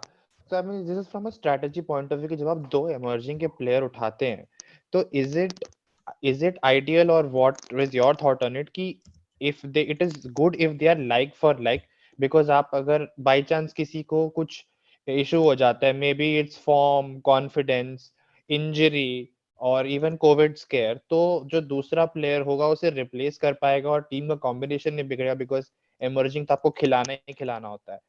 So what are your thoughts about the strategy of picking an emerging player, because you anyways have to play them? बिल्कुल ठीक कह रहे हो आप। देखो इमर्जिंग के लिए जो सेफेस्ट बैट होती है ना, वो बॉलर है। बैट्समैन को मैच्योर होते हुए टाइम लगता है, अनलेस वो इंडिया से ना हो, क्योंकि इंडिया के बैट्समैन जो है वो बड़ी जल्दी मैच्योर हो जाते हैं। पाकिस्तान के बॉलर बड़ी जल्दी मैच्योर होते हैं। तो पाकिस्तान सुपर लीग के लिए मेरा ख्याल में जो बेस्ट आपकी सेफेस्ट बैट होती है, you go with emerging category में एक बॉलर, क्योंकि बॉलर आपको वो यूनिकनेस प्रोवाइड कर सकता है। आप उसको अगर खुदा ना खास्ता स्ट्रगल कर रहा है इमर्जिंग, तो आप उसके ओवर रोक भी सकते हो। आप जरूरी नहीं है उससे सारे ओवर भी करवाओ, अगर वो अच्छा कर रहा है तो आप पूरा भी करवा सकते हो। तो हमारी अगर आप इस दफा की टीम देखें तो मास खान है उसमें, लेग ब्रेक स्पिनर, हमारे साथ रहे हैं, अब इमर्जिंग में अभी तक, बट थोड़ा उनको एक्सपीरियंस भी हो गया। फेरदून है लेफ्ट आर्म चाइना में यूनिक, और तीसरे जो हमारे ये जमान खान, ये भी बॉलर है। तो मेरा ख्याल में ये एक अच्छा कॉम्बिनेशन है, क्योंकि इमर्जिंग के साथ आपको उतनी ही एक्सपेक्टेशन लगानी चाहिए कि वो जो है वो ज्यादा उसके ऊपर बर्डन नहीं डालना चाहिए, बिकॉज वो यंगस्टर है, फर्स्ट टाइम खेल रहे हैं, तो आप उनको कॉन्फिडेंस देना चाहिए। तो आई थिंक एक थॉट ये भी है कि आप एक बॉलर ले लें, एक बैट्समैन ले लें, जो जरूरत पड़े वो चला लें। लेकिन अगर आप एक चीज को डिफरेंट तरीकों से कर सकते हैं, जरूरी नहीं है कि आप एक ही तरह से करें। हमने कोशिश की है कि हम बॉलर्स के थ्रू इमर्जिंग को कवर करें। बैटर्स हमारे ज्यादा एक्सपीरियंस्ड और मेच्योर हैं, और बॉलर्स में हमारे पास जो है वो एक ऑप्शन है जहाँ पे हम प्ले अराउंड कर सकते हैं। स्पिनर चाहिए स्पिनर ले लें, जबकि फास्ट चाहिए जमान फास्ट। खान जैसे हैं वो फास्ट बॉलर हैं, तो अब भाई साहब ने कॉम्बिनेशन बनाया और उनको कोई निगल की वजह से अगर वो नहीं खेल पाए तो फिर कॉम्बिनेशन पूरा डिस्टर्ब हुआ, बिकॉज जो दूसरे इमर्जिंग प्लेयर है वो स्पिनर है। तो हम और हर मैं क्या, वो सवाल ये था कि अगर आपका एक इमर्जिंग फास्ट बॉलर है और आपका वो फास्ट बॉलर इंजर्ड हो जाता है, तो आपके पास तो सिर्फ स्पिनर है उसको रिप्लेस करने के लिए। लेकिन देखिए, टीम जो होती है ना वो 11 प्लेयर्स पे मुश्तमिल होती है। हमारी जो टीम का बैलेंस और कंपोजिशन देखें ना आप, हारिस, शाहीन, आकिब, डेविड वीजर, दानियाल, ये सारे फास्ट बॉलर हैं। तो हमारे पास इनफ कवरेज है कि अगर हम किसी फास्ट बॉलर को रिप्लेस करना चाहते हैं तो हम उसको कॉम्बिनेशन प्ले करते हुए उस गैप को कवर कर सकते हैं। अगर आप दो फास्ट बॉलर रख लेते हैं लेट्स से मर्जिंग में, और आपको ट्रैक्स मिलते हैं जो स्पिनिंग है, तो फिर क्या करेंगे? तो ये दोनों तरफ से आप देखना चाहिए। और तो आप ना 20 लड़कों का जो बैलेंस है उसको देखते हैं कि आपके पास कितने फास्ट बॉलर है। जो आपने क्वेश्चन पूछा था मैं उसका आंसर कर रहा हूँ कि लाइक फॉर लाइक रिप्लेसमेंट की बात कर रहा हूँ। तो वो आप ठीक कह रहे हो, एक अगर आप उसको आइसोलेशन में देखो तो ये बात आपकी समझ आती है कि हाँ लाइक फॉर लाइक बेहतर है। लेकिन चूंकि 11 लोग होते हैं, पूरा कॉम्बिनेशन आपने टीम का देखना है, पूरी कंपोजिशन देखनी है, तो इमर्जिंग ने तो खेलना ही खेलना है। अब मैं ये क्वेश्चन करता हूँ कि अगर आपकी विकेट टर्नर है तो फिर आप उस इमर्जिंग का क्या करेंगे जो आपने फास्ट बॉलर खिला लिया? तो आपको कोशिश आप ये करते हो, प्लान ऐसा करते हो कि आप हर चीज के लिए किसी ना किसी हद तक कवरेज हो आपकी। सो फॉर एग्जांपल अगर जमान जो है वो नहीं खेल रहे और फास्ट बॉलर लैग कर रहा है आपका, तो आपके पास बैकअप में ऐसे बॉलर्स हैं, डेविड वीजर की सूरत में, इमरान रंधावा की सूरत में, जो कि फास्ट बॉलिंग कवरेज प्रोवाइड कर सकते हैं। यस, आपको फिर एक स्पिनर को लाना पड़ेगा और आपके बैलेंस को एडजस्ट करना पड़ेगा। लेकिन कोई इसमें ना हार्ड एंड फास्ट रूल नहीं है कि ये विनिंग फॉर्मूला है कि आप दो फास्ट बॉलर ले लो या दो स्पिनर ले लो। आप एक तो टैलेंट देखते हो, फिर आप टीम के ओवरऑल कंपोनेंट्स को देखते हो, फिर आप ग्राउंड जिनमें मैचेस होने उनको देखते हो, फिर ये देखते हो कि वहां पे फास्ट बॉलर ज्यादा इफेक्टिव रहा है, स्पिनर ज्यादा रहा है। इन सारी ही चीजों को फिर लोकल टैलेंट जो अवेलेबल है, अगर आपके पास एक बहुत अच्छा स्पिनर है और आपके पास नॉट सो गुड एक फास्ट बॉलर है, you don't go for that just to protect yourself कि यार अगर इसको कुछ हो गया तो मेरे पास फास्ट ही हो। तो ये मल्टीपल चीजें हैं जो आपको देखनी पड़ती हैं, but everybody has their own strategy, everybody has their own thoughts around their own team composition के किस तरह से वो कोचिंग स्टाफ और जो ये जो सारे एक्सपर्ट्स होते हैं ना, bowler, batting coach, head coach, ये सारे मिल के इस चीज को फैसला कर रहे होते हैं, and captain of course. Tamim भाई, ये फखर जमान की हम अगर बात करें, सीजन 2 से ये आप लोगों के साथ मतलब एसोसिएटेड, और तो ब्रेंडन मैकलम का कितना बड़ा रोल है इसका, because McCullum was known for his fearless style of playing, और वही चीज थी जिसकी वजह से हम ये देखते हैं कि बहुत दफा हम ये भी हुआ है कि फखर जमान थोड़ा जल्दी आउट हो जाया करते थे, बट स्टाइल था वो बिल्कुल भी चेंज नहीं किया। वो बिल्कुल ही उस पर मैच विनिंग इनिंग भी उन्होंने लॉर्ड कलंदर्स की तरफ से भी खेली, पाकिस्तान की तरफ से भी खेली। और दूसरा क्वेश्चन ये है कि अभी इस वर्ल्ड T20 में हम लोगों ने देखा, बिकॉज बाबर और रिजवान ऑलरेडी हम लोग के पास ओपनर सेट है पाकिस्तान टीम में, तो फखर को वन डाउन पर खिलाया गया। तो लाहौर कलंदर से क्या आप लोग उसको वन डाउन खिलाएंगे जान नहीं? मैं आपसे सवाल पूछ लेता हूँ, क्योंकि पाकिस्तान के पास बाबर और रिजवान है और फखर वन डाउन खेलना है, तो आपको लगता है कि मुझे फखर को वन डाउन खिलाना चाहिए? ये आप मुझे जवाब दे दो। लाहौर कलंदर्स में तो उसको मैं एट ओपनर ही मैं उसको देखना मैं थैंक यू वेरी मच। चाहूंगा। आपको पता है एज मजे एन की ओपनर बात ही देखना बताऊं, चाहूंगा। फखर को वन डाउन खिलाने का तजर्बा पाकिस्तान से पहले हमने किया था। आपको अगर याद हो, जब सुनील नारायण और बैद मैकलम ब्रेंडन ओपन करते थे बिल्कुल तो बिल्कुल फखर वन बिल्कुल। डाउन आता था। तो हम फखर की जर्नी को बड़ी हम्म। अच्छी तरह जानते हैं, जी क्योंकि बिल्कुल। वो भी हमारे ही रैंक से निकले। मेरा ख्याल है, अगेन मैं गलत हो सकता हूँ या हो सकता है कोचेज इससे डिसएग्री करें, लेकिन पर्सनल ओपिनियन यही है कि Fakhar is a well suited for the opening slot. वो उनका ओरिजिनल नंबर है।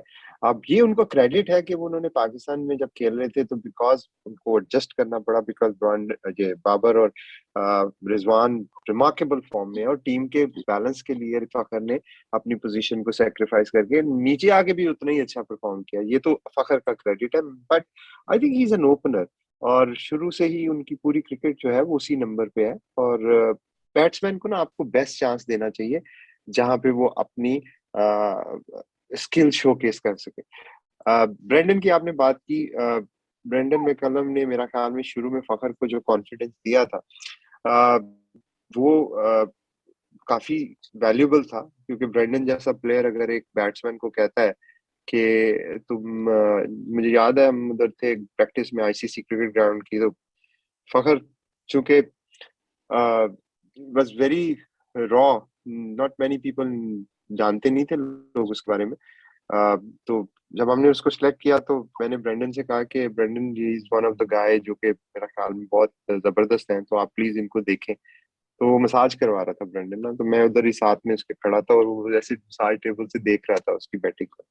तो वो अगर दो छिक्के मारे ना तो वो उठ के बैठ गया। तो देखा कि वाह this is a gun player. तो उसके बाद फिर उसने फखर को कहा कि फखर जो तुमने अभी अंदर किया है ना, तुम्हें मैं पूरे अगले 8 मैच खिलाऊंगा, लेकिन one thing you have to promise me, you not gonna change your game, because this is your strength, and stick to your strength. मेरा ख्याल है कि उससे फखर को क्लैरिटी भी मिली होगी, और फिर उसके बाद फखर ने जिस तरह से परफॉर्म किया, ऑब्वियसली ये तो फखर का अपना क्रेडिट है, उसकी अपनी मेहनत है। लेकिन जो ऐसे इंस्पिरेशनल फिगर्स होती हैं या लीडर्स होते हैं, जब आपको उनकी तरफ से कोई कॉम्प्लीमेंट्स या इंकरेजमेंट मिलती है, तो मेरा ख्याल में वो यंगस्टर को बहुत ज्यादा बूस्ट करती है। सुमीन भाई, हफीज के बारे में मेरे क्वेश्चन थे। आपने फखर का तो बताया, हफीज के हवाले से 2 क्वेश्चन बनते हैं। एक, उनको लाहौर क्लाइंस में एज अ बॉलर उस तरह यूज नहीं किया गया, एंड प्रीवियस सीजन भी जिस तरह मेरे ख्याल में करना चाहिए था, जिस तरह पाकिस्तान में भी किया जाता है, जिस तरह मुख्तलिफ लीग्स में एलपीएल में अभी काफी अच्छा उनका यूज किया गया। तो क्या देखते हैं कि लाहौर क्लाइंस में उनके स्पिन को उस तरह क्यों नहीं यूटिलाइज किया जाता? दूसरा, वो काफी स्ट्रगल कर रहे हैं इन बैटिंग अगेंस्ट स्पिन। हमने पिछले 2-2.5 साल से देखा है, वो जब भी स्पिनर आता है तो वो कोशिश करते हैं तेज खेलने की, लेकिन बाउंड्री के करीब आउट हो जाते हैं। तो आप नहीं समझते, आपके पॉइंट ऑफ व्यू के हफीज को आई थिंक थोड़ा सा नीचे आना चाहिए एट नंबर 5 और नंबर 6, क्योंकि हिस्टोरिकली पिछले 2 सालों में जब वो नीचे आ रहे हैं तो काफी अच्छी हिटिंग कर रहे हैं अगेंस्ट फास्ट बॉलर्स, और जो फिनिशिंग टच देते हैं इनिंग्स को वो काफी अच्छा मिल रहा है। तो उनका best utilisation and the death overs होनी चाहिए। आपका इस बारे में क्या पॉइंट ऑफ व्यू है? देखिए, पहली बात तो ये है कि वो एलपीएल के पास ना राशिद है, ना शहीन है, और ना हारिस है। कोई भी दुनिया की ऐसी टीम नहीं है जिसके पास ये बॉलिंग अटैक हो। तो हम तो लकी हैं कि हमारे पास ये सारा कुछ है, या जेम्स फॉकनर और डेविड वीजर भी है, और समित पटेल को भी आप डाल दें, और फिर हफीज भाई भी हैं। तो चूंकि आपके पास रिसोर्सेज ऐसे अच्छे हैं, अगर आप उसको बाज दफा आपको नहीं जरूरत पड़ती, या कैप्टन को लगता है कि शायद अभी जरूरत नहीं। और मेरा ख्याल में हमारी बॉलिंग जनरली, अगर आप लास्ट सीजन देखें तो they did a very good job, तो वहां पे कोई ऐसा गैप ज्यादा था नहीं। हाँ, हफीज भाई की बॉलिंग एक बहुत बड़ा एसेट है, बहुत बड़ा प्लस है। और आप देखेंगे सर्टेन जगहों पे, depending upon the match situation, वो उनको यूटिलाइज भी करेंगे captain, more towards his bowling as well as batting.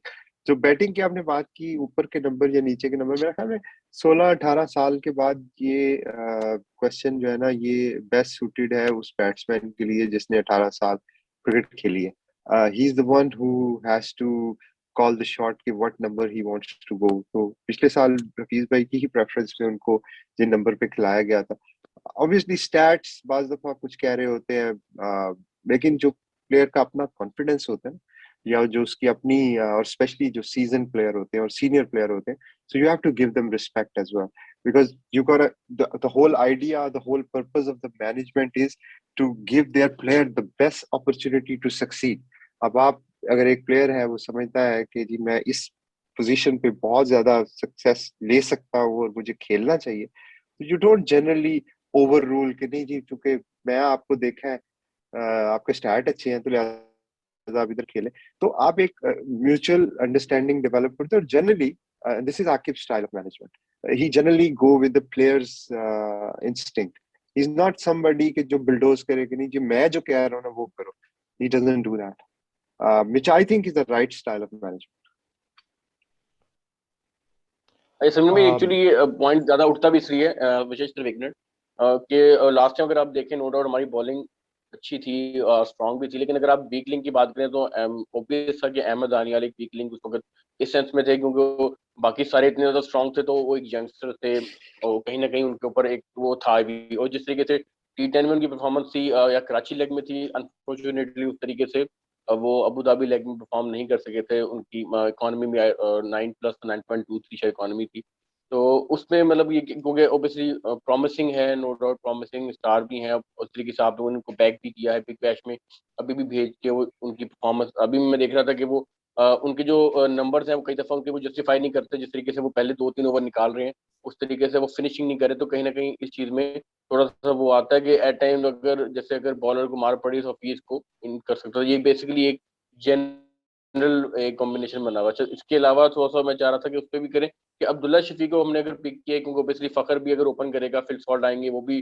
जिस तरह से परफॉर्म करें ओपन, तो अब्दुल्ला शफीक का फिर बेसिकली क्या रोल हम देखते हैं, और दूसरे एक राशिद की अवेलेबिलिटी जो एक पहले मैच की वो भी जरा काइंडली आप बता दीजिएगा। 3 सवाल आपने मेरे से पूछे. एक तो आपने वो पूछा है कि Ahmed Daniyal was playing as an emerging, so मैं वही आपसे कह रहा हूँ कि वो एट टाइम्स क्रिकेट में ना कमेंट करना बहुत ज्यादा आसान होता है क्योंकि we are commenting after the event has happened. तो जो चीज ठीक हो जाती है या जो चीज गलत होती है उसको ठीक करना बहुत आसान लगता है. यार वी से कर देते, यार उससे बॉलिंग कर देते. तो अगर हो सकता है एक मेन बॉलर 2 चौके खा रहा है, तो अगर आप इस तरह जाते तो आप 4 छक्के भी खा सकते. तो you trust your core strength, you trust and back them. Sometime it comes good, sometime it doesn't come good, और समटाइम आपको वो आउट ऑफ द बॉक्स भी जाके सोचना पड़ता है. बट ये जो सारे काम हो रहे होते हैं, ये अंदर टीम जो 11 लड़के खेल रहे होते हैं ना, they are the one who are making these decision, क्योंकि ये ऑन द स्पॉट डिसीजन होते हैं. इसमें आप बाहर से बैठ के डिक्टेट नहीं कर सकते किसी को कि यार फलाने को ओवर दे दो, फलाने, क्योंकि अंदर क्या हो रहा है, बैट्समैन क्या खेल रहा है, विकेट कैसा बिहेव कर रहा है, जो बॉलिंग करने वाले हैं उनकी अपना माइंडसेट क्या है. बिकॉज सम टाइम ऐसे भी होता है कि कुछ बॉलर जो होते हैं वो बॉलिंग नहीं करना चाहते, वो कहते हैं यार नहीं, मैं I don't feel like bowling at the moment. तो ये जो डिसीजन है ना माइक्रो मैनेज क्या करना है, ये हमें ट्रस्ट करना पड़ता है अपनी कैप्टन एंड लीडरशिप टीम के ऊपर, बिकॉज कैप्टन भी अलोन डिसीजन नहीं ले रहा होता. और ऑब्वियसली अगर आपके पास एक सीनियर प्लेयर है जब वो कहता है कि जी मैं बॉल करता हूँ, तो generally people respect them, and उसकी लॉजिक होनी चाहिए. और वो जो कोर ग्रुप होता है जो सीनियर्स का होता है वो मिलके डिसाइड करते हैं कि what is best for the team. तो ये तो उसकी अहमद की दानियाल की जो मैंने आपको, वो इमर्जिंग है और वो इम्प्रूव कर रहा है. अभी ऑस्ट्रेलिया में भी उसने बहुत अच्छा मेरा ख्याल में परफॉर्म किया. देखें, हाई एक्सपेक्टेशन होना बुरी बात नहीं है, लेकिन एक्सपेक्ट ये करना कि ओवरनाइट चीजें ठीक हो जाए, ये बात दफा पॉसिबल नहीं होता. Everybody is not Haris rough, everybody is not Wasim Akram. There are people who takes time to develop and there are people who come quickly and do it. इसका ये मतलब नहीं एक अच्छा है और दूसरा अच्छा नहीं है. टाइम चीजों को देना चाहिए, और जो जो टैलेंट है उसको देखें. वो मेरा ख्याल में जस्टिफाई करता है अपने उसको स्किल्स को. एग्जीक्यूट बाज दफा नहीं हो पाता. तो ये तो हो गया. अब दूसरा सवाल आपका क्या था, मैं भूल गया. अब्दुल्ला शफीक का कि बेसिकली हमारे पास अब्दुल्ला, ओपनिंग स्लॉट में हाँ, ऑप्शन. ओपनिंग स्लॉट में ऑप्शन है. तुम्हें याद है 2020 का जब स्क्वाड सिलेक्ट किया तो बड़ा क्रिटिसाइज, वो 5 ओपनर रख लिए इन्होंने, याद है? 5 ओपनर थे ऐसे ओ ही बेन याद डंक है. भी ओपनर है, ओ हफीज भी ओपनर है, सुहेल भी ओपनर है, फखर भी ओपनर है. ऐसे ही कहा था ना. देखो एक चीजें बिल्कुल ऐसे ही. सोचने वाली ये होती है कि जो T20 है ना, इसमें टेस्ट क्रिकेट में यस, वो ये ओपनर है, ये मिडिल ऑर्डर है. जो T20 है ना, उसमें 20 ओवरों की गेम में जनरली बड़ा कम मार्जिन होता है. आपको नए बॉल से भी खेलना पड़ता है, आपको पुराने से भी खेलना पड़ता है, आपको नए बॉल से स्पिनर भी खेलना पड़ता है, फास्ट बॉल भी खेलनी पड़ती है. अब्दुल्ला शफीक डोमेस्टिक में वन डाउन कर रहे थे, आपने देखा होगा बलोचिस्तान की तरफ से उन्होंने कुछ इनिंग्स वन डाउन खेली. मेरा ख्याल में ओपन भी की है कुछ मैचेस में. फखर की हम बात कर चुके हैं. सुहेल 1 से लेके 6 तक कहीं खिला लें, ज़िशान 1 से लेके 6 तक कहीं पे भी खिला लें, फिल सॉल्ट 1 से लेके 6 तक कहीं पे भी खिला लें, हर जगह पे खेले, परफॉर्म किया। तो इसलिए ये कहना कि वो सिर्फ ओपनर है, मेरा ख्याल में थोड़ी जाती है। They all can make their places depending upon the situation and the condition and the bowling. मेरा ज़ाती ख्याल है कि अब्दुल्ला को ओपन पे चांस मिलना चाहिए क्योंकि वो यंगस्टर है, जो उसका फेवरेट नंबर है, आपको उसको बैक करना चाहिए और उसको एक्सटेंडेड रन देना चाहिए। लेकिन अगेन मैं डिसीजन मेकर नहीं हूँ, ये हमारी जो क्रिकेटिंग टीम है वो मेरी एक वॉइस जरूर हो सकती है, but ultimately it's a captains call. Rashid की अवेलेबिलिटी का जो पहले मैच की वो भी बता दीजिए। राशिद इंशाल्लाह अवेलेबल हो। जी राशिद ठीक है, will be available. ये फखर के लिए हाँ, एक ब्रेकिंग न्यूज है। और ये बताना कि ऐसा समीन भाई ने कहा, ये मत बताना कि ऐसा मैंने बताया, ठीक है? क्या चीज? ये फखर को ट्रोल कर रहा है थोड़ा सा। अच्छा कोई बात नहीं, फखर, मैं अच्छा क्वेश्चन पूछ लेता हूँ। मैं जी जी। क्वेश्चन पूछ लेता हूँ कि लास्ट सीजन में one of the most remarkable things by Lahore Qalandars was the new bowling. Shaheen was जी almost unplayable in 7 out of 10 matches where he picks his rhythm. He's next to unplayable, and we have talked about this in various show कि शाहीन के पहले 2 over तो opposition batting teams हटा दो, आप वो हटा दो, बाकी के 18 ओवर खेलो आप. So, and Faulkner with him made a partnership and they were very effective in the beginning. So, was there any conscious effort to, find a new ball partner considering Faulkner was picked? There was a high chance of him being picked because of his performance by other teams, so that the penetration with the new ball can be great. And ये तो है ही कि जब आप 3 wicket से ज्यादा power में उड़ा लेते हैं तो आप अराउंड 86-87% मैचेस वहीं जीत जाते हैं. हाँ नहीं सही कह रहे हो, Faulkner played a great role for us and obviously he was one of the guy which we were targeting, but then again मैं जिस तरह पहले भी कह रहा हूँ कि ड्राफ्ट में आपकी सारी ख्वाहिशात पूरी नहीं हो सकती. और दूसरा यूएई की विकेट, अबू धाबी की वर्सेस कराची की या लाहौर की wicket, there is a huge difference between both of so उसमें भी आपको कंसिडर करना पड़ता है. तो मेरा ख्याल में कोशिश तो बिल्कुल थी, but obviously David was always our first choice. Sameen भाई, ये सवाल जो है अभी ऑलमोस्ट हर लाहौर कलंदर्स का फैन जो है वो इसको ढूंढ रहा है. लाहौर कलंदर्स की जो जान हम कह सकते हैं फवाद राना, वो इस बार अवेलेबल होंगे पीएसएल के लिए. मैं आपसे ये बता रहा था. मैं तो मतलब हूँ आएंगे आतिफ हो, ग्राउंड में. मैं आपको बताऊं, मैं हूँ आतिफ हो, फवाद भाई हूँ. मेरा ख्याल में लाहौर कलंदर की जान शाहीन है, हारिस है, ये लोग लाहौर कलंदर की जान. हम लोगों का एक मैनेजमेंट का रोल है, वो मैनेजमेंट का रोल हम प्ले करते रहते हैं. फवाद भी डेफिनेटली आपको नजर आएंगे पीएसएल में, डिपेंडिंग अपॉन उनकी अवेलेबिलिटी के. लेकिन मैं इसको, चूंकि मेरा जाती ख्याल है कि जो हमारे हीरोज है ना, वो ये लोग हैं, ये यंगस्टर हैं, शहीन है, हारिस है, फखर है, या इस तरह के बाकी सारे जो लड़के हैं, ये हमारे हीरोज. मुझे इससे याद आता है जो ये प्रेस लाहौर कॉन्फ्रेंस कलंदर हुई की थी जान है. जब शाहीन को कैप्टन अनाउंस किया था, तो उन्होंने कहा था कि शाहीन ये लिया कमान आपके हाथ में, तो जिस आप बात से हम बिलीव करते हैं इस बात पे. तो ये मेरा डिफरेंट है, एक लेकिन क्वेश्चन दिस था. Is what we hmm, believe in. Hmm. एक क्वेश्चन मेरा ये था, this is regarding management, because a lot of days so the franchise league system has become very vast and the number of things associated with the league have become immense, and Qalandars have not just 1-2 franchises. So the role of director of cricket has become increasingly vast, and a lot of teams have moved on from the concept of having a common head director of cricket and a coach. Qalandars is at this time having the same person who is leading both, because at this point, director of cricket has so many responsibility, be it player development, scouting, media, draft and everything around it, and also contributes as a mind to the dugout. But having a head coach as something is a new trend that is emerging. So what is your thought on this trend and these kind Okay, of activities? I think that there is nothing wrong in having this trend. People have experimented in the past with psychologists, with trend, with split captaincy. I think एक जो coach थे, I don't know KKR के थे, जिन्होंने every game में नया captain introduce किया था, अगर He आपको had याद हो three तो। captains: bowling captain, हाँ, batting captain, and fielding captain. John Buchanan, Australian हाँ, coach. जॉन बुchanan जो ऑस्ट्रेलिया के थे, तो उन्होंने वो शुरू के IPL के सीजन की बात है, तो he came up with this idea. So people have always experimented with different things. So again, ये horses for courses की बात है कि आपके environment में क्या चीज आपको सूट करती है और what you think is the best suited for your team.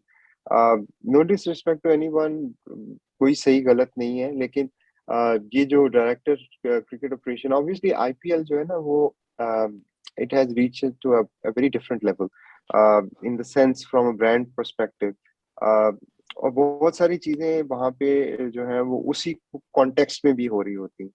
It's not necessarily cricket only focus. It's probably, obviously, the bigger the brand is, the better you want to highlight and portray and manage the whole thing. So coaching in franchise cricket, in my mind, is a very simple job. You can make it as complicated as you like, but it's all about man management. The most successful coach is Stephen Fleming. ये मैं नहीं कह रहा, ये Stephen Fleming कह रहा है, जो कि चेन्नई सुपर किंग के 11-12 साल से कोच है, मेरा ख्याल में आपको ज्यादा पता होगा उसका. He's the most successful franchise, right?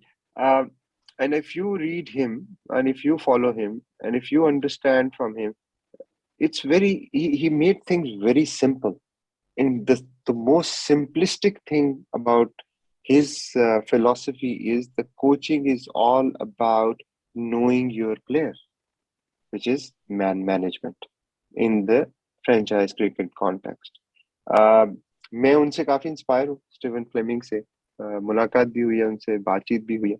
And apart from him, there are many coaches I have personally interviewed and I have met with them as well. 80 to 90% of the coaches believe in the same thing, and they have almost a similar method. Depending upon the franchise scope of the work, yes, you can split role. You can have multiple layers of people.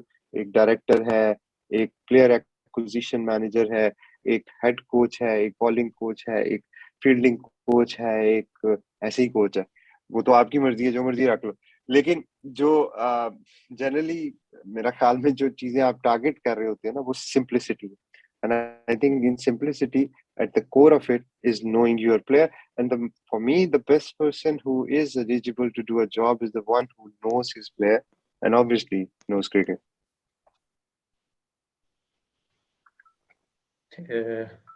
Sameen भाई, काफी question लोग पूछ रहे थे fans के, लहोकनेस की kit तो आ गई है, एंथम भी इस बार पिछले साल का सीक्वल की तरह आएगा भी या नहीं आएगा, उसका थोड़ा सा बता दें. नहीं यार, चाहिए एंथम आपको नया वाला. बोल कलंदर तो भी सुना ही नहीं था. नहीं, आपने वो तो स्टेडियम में तो 4 मैचेस तो सुना है बोल कलंदर, उसके बाद तो लीग ही उधर चली गई. तो अभी तो यार वो तो अभी तो विराट का मजा, अभी तो इब्रार का मजा आना शुरू हुआ था, तो वो लीग ही उधर चली गई. तो दुबई में तो आपने सुना नहीं हो. तो स्टेडियम का गाना है यार, उसको थोड़ी देर चलने तो दो. सही है. तो आप गाना पुराना यूज करेंगे, उसकी वीडियो नहीं बनाएंगे क्योंकि प्लेयर बदल गए हैं. यार वो जो वीडियो बनाई थी ना, वो इसलिए बनाई थी क्योंकि हम बबल में थे और हमारे पास टाइम ही नहीं था, हम शूट नहीं कर सकते थे बबल से बाहर जाके. तो वो तो एक स्टॉप गैप अरेंजमेंट था. होपफुली दिस टाइम हमारी जो टीम है वो will come with different visuals. तो सॉन्ग तो आप अब वीडियो तो नहीं आएगी, लेकिन जो ड्राफ्ट हुआ था उसमें हर टीम की होती है कि कोई एक प्लेयर इंडिविजुअल को लेते हैं तो उस पे सबसे ज्यादा खुशी होती है. तो ऐसा कौन सा प्लेयर था ड्राफ्ट के दौरान जिसे आपने लिया तो आप सबसे ज्यादा खुशी हुई कि ये प्लेयर हमारे पास आ गया, और आप कितने % सेटिस्फाइड थे कि आपने अपना टारगेट जो ड्राफ्ट का था कि ये प्लेयर्स हमने लेने, तो वो आपका टारगेट आपने अचीव किया उस ड्राफ्ट में? यार मुझे खुशी से ज्यादा दुख था कि टिम डेविड नहीं आया. ऑब्वियसली क्रेडिट टू मुल्तान, वो मेरे प्लान में जरूर था, और उसको मैं 100% वी वर टारगेटिंग हिम। वो नहीं आ सका when he was also targeting to come and play, but Multan played a nice stroke and they got him on a wild card, which is best of luck to him, best of luck to Multan. So उसका ज्यादा मुझे थोड़ा हुआ disappointing, क्योंकि देखिए कुछ किसी I don't know but किसी लेवल पे जाके आपको ये फील होता है कि यार आपने एक प्लेयर को आइडेंटिफाई करते हैं और फिर ड्राफ्ट में कोई और ले जाता है, तो कहते हैं यार मुझे थोड़ा सा तो उसका क्रेडिट मिलना चाहिए, जो मैंने इतनी मेहनत की, इतना बड़ा रिस्क लिया। बट गेम है, रूल है, आप आज हमारे से कोई ले रहा है, कल हम किसी से ले लेंगे, तो इसलिए इससे फर्क नहीं पड़ता। बट पर्सनल लेवल पे टिम को मैं definitely I would have love to have him in our team. और खुशी ज्यादा, देखिए सारे प्लेयर अच्छे थे, ज्यादा जो काम होता है ना वो रिटेंशन के वक्त आपका ना बहुत ज्यादा क्रिटिकल काम होता है। और ड्राफ्ट में तो इट्स अ लॉटरी, क्योंकि आपकी पिक कौन सी है और फिर आपने 6-7 ऑप्शन बनाई है, चलो पहली मिल गई तो बल्ले बल्ले, नहीं यार चलो चौथी भी मिल गई तो भी ठीक है।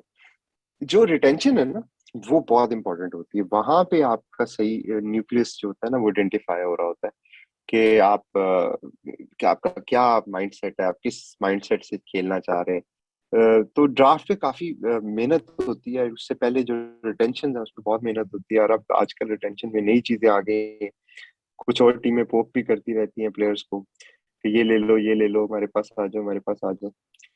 तो उसके लिए एक नए चैलेंजेस हो जाते हैं आपके लिए, बट ये है कि वो एक मुश्किल काम होता और क्वेश्चन है तो किसी भाई हमें तो आइडिया ही नहीं, हमें तो खैर आइडिया नहीं था, क्योंकि आपको पता है उसमें लिस्ट जो नॉर्मली पहले आ जाया करती थी, तो लिस्ट नहीं आई थी। लिटरली जब अनाउंस हुआ था नाम तो सबसे पहले शॉक हम सबको ही हुआ था। और साथ ही आपका मैं बड़ी हैवी आर्ट के साथ ट्वीट भी देखा था कि आपने कांग्रेचुलेट भी किया था। And I am sure you must be very proud at the same time as well के एक प्लेयर जो अननोन था 6 महीने पहले तक, जिसको कोई भी जब लिया था तो सब गूगल करके या यूट्यूब पे देख रहे थे कि कौन सा प्लेयर है, और सडनली 6 महीने बाद वो प्लाटिनियम में, वो भी वाइल्ड कार्ड में जिसे कहते हैं मास्टर स्ट्रोक के साथ पिक हुआ है। तो एट द सेम टाइम आपके लिए प्राउड भी होता है, क्योंकि इस तरह के बहुत प्लेयर्स कलंदर्स नहीं दिए, जो कि आपने जैसे बात की कि आखिर रिस्क लेना मेन चीज होती है। वो वाली बात है, सेफ तो हर कोई खेल लेता है, तो लेकिन रिस्क लेना ही तो बड़ी बड़ी चीज होती है। तो इस मामले में ऑब्वियसली हमें थोड़ा सा वही ये है कि अगर हमारे पास थोड़ी लिस्ट वगैरह है तो हमें भी थोड़ा सा आइडिया होता है, कुछ चीजें होती हैं, हमें एक्साइटमेंट ऑब्वियसली सबको ही, फैंस वगैरह को भी होती है।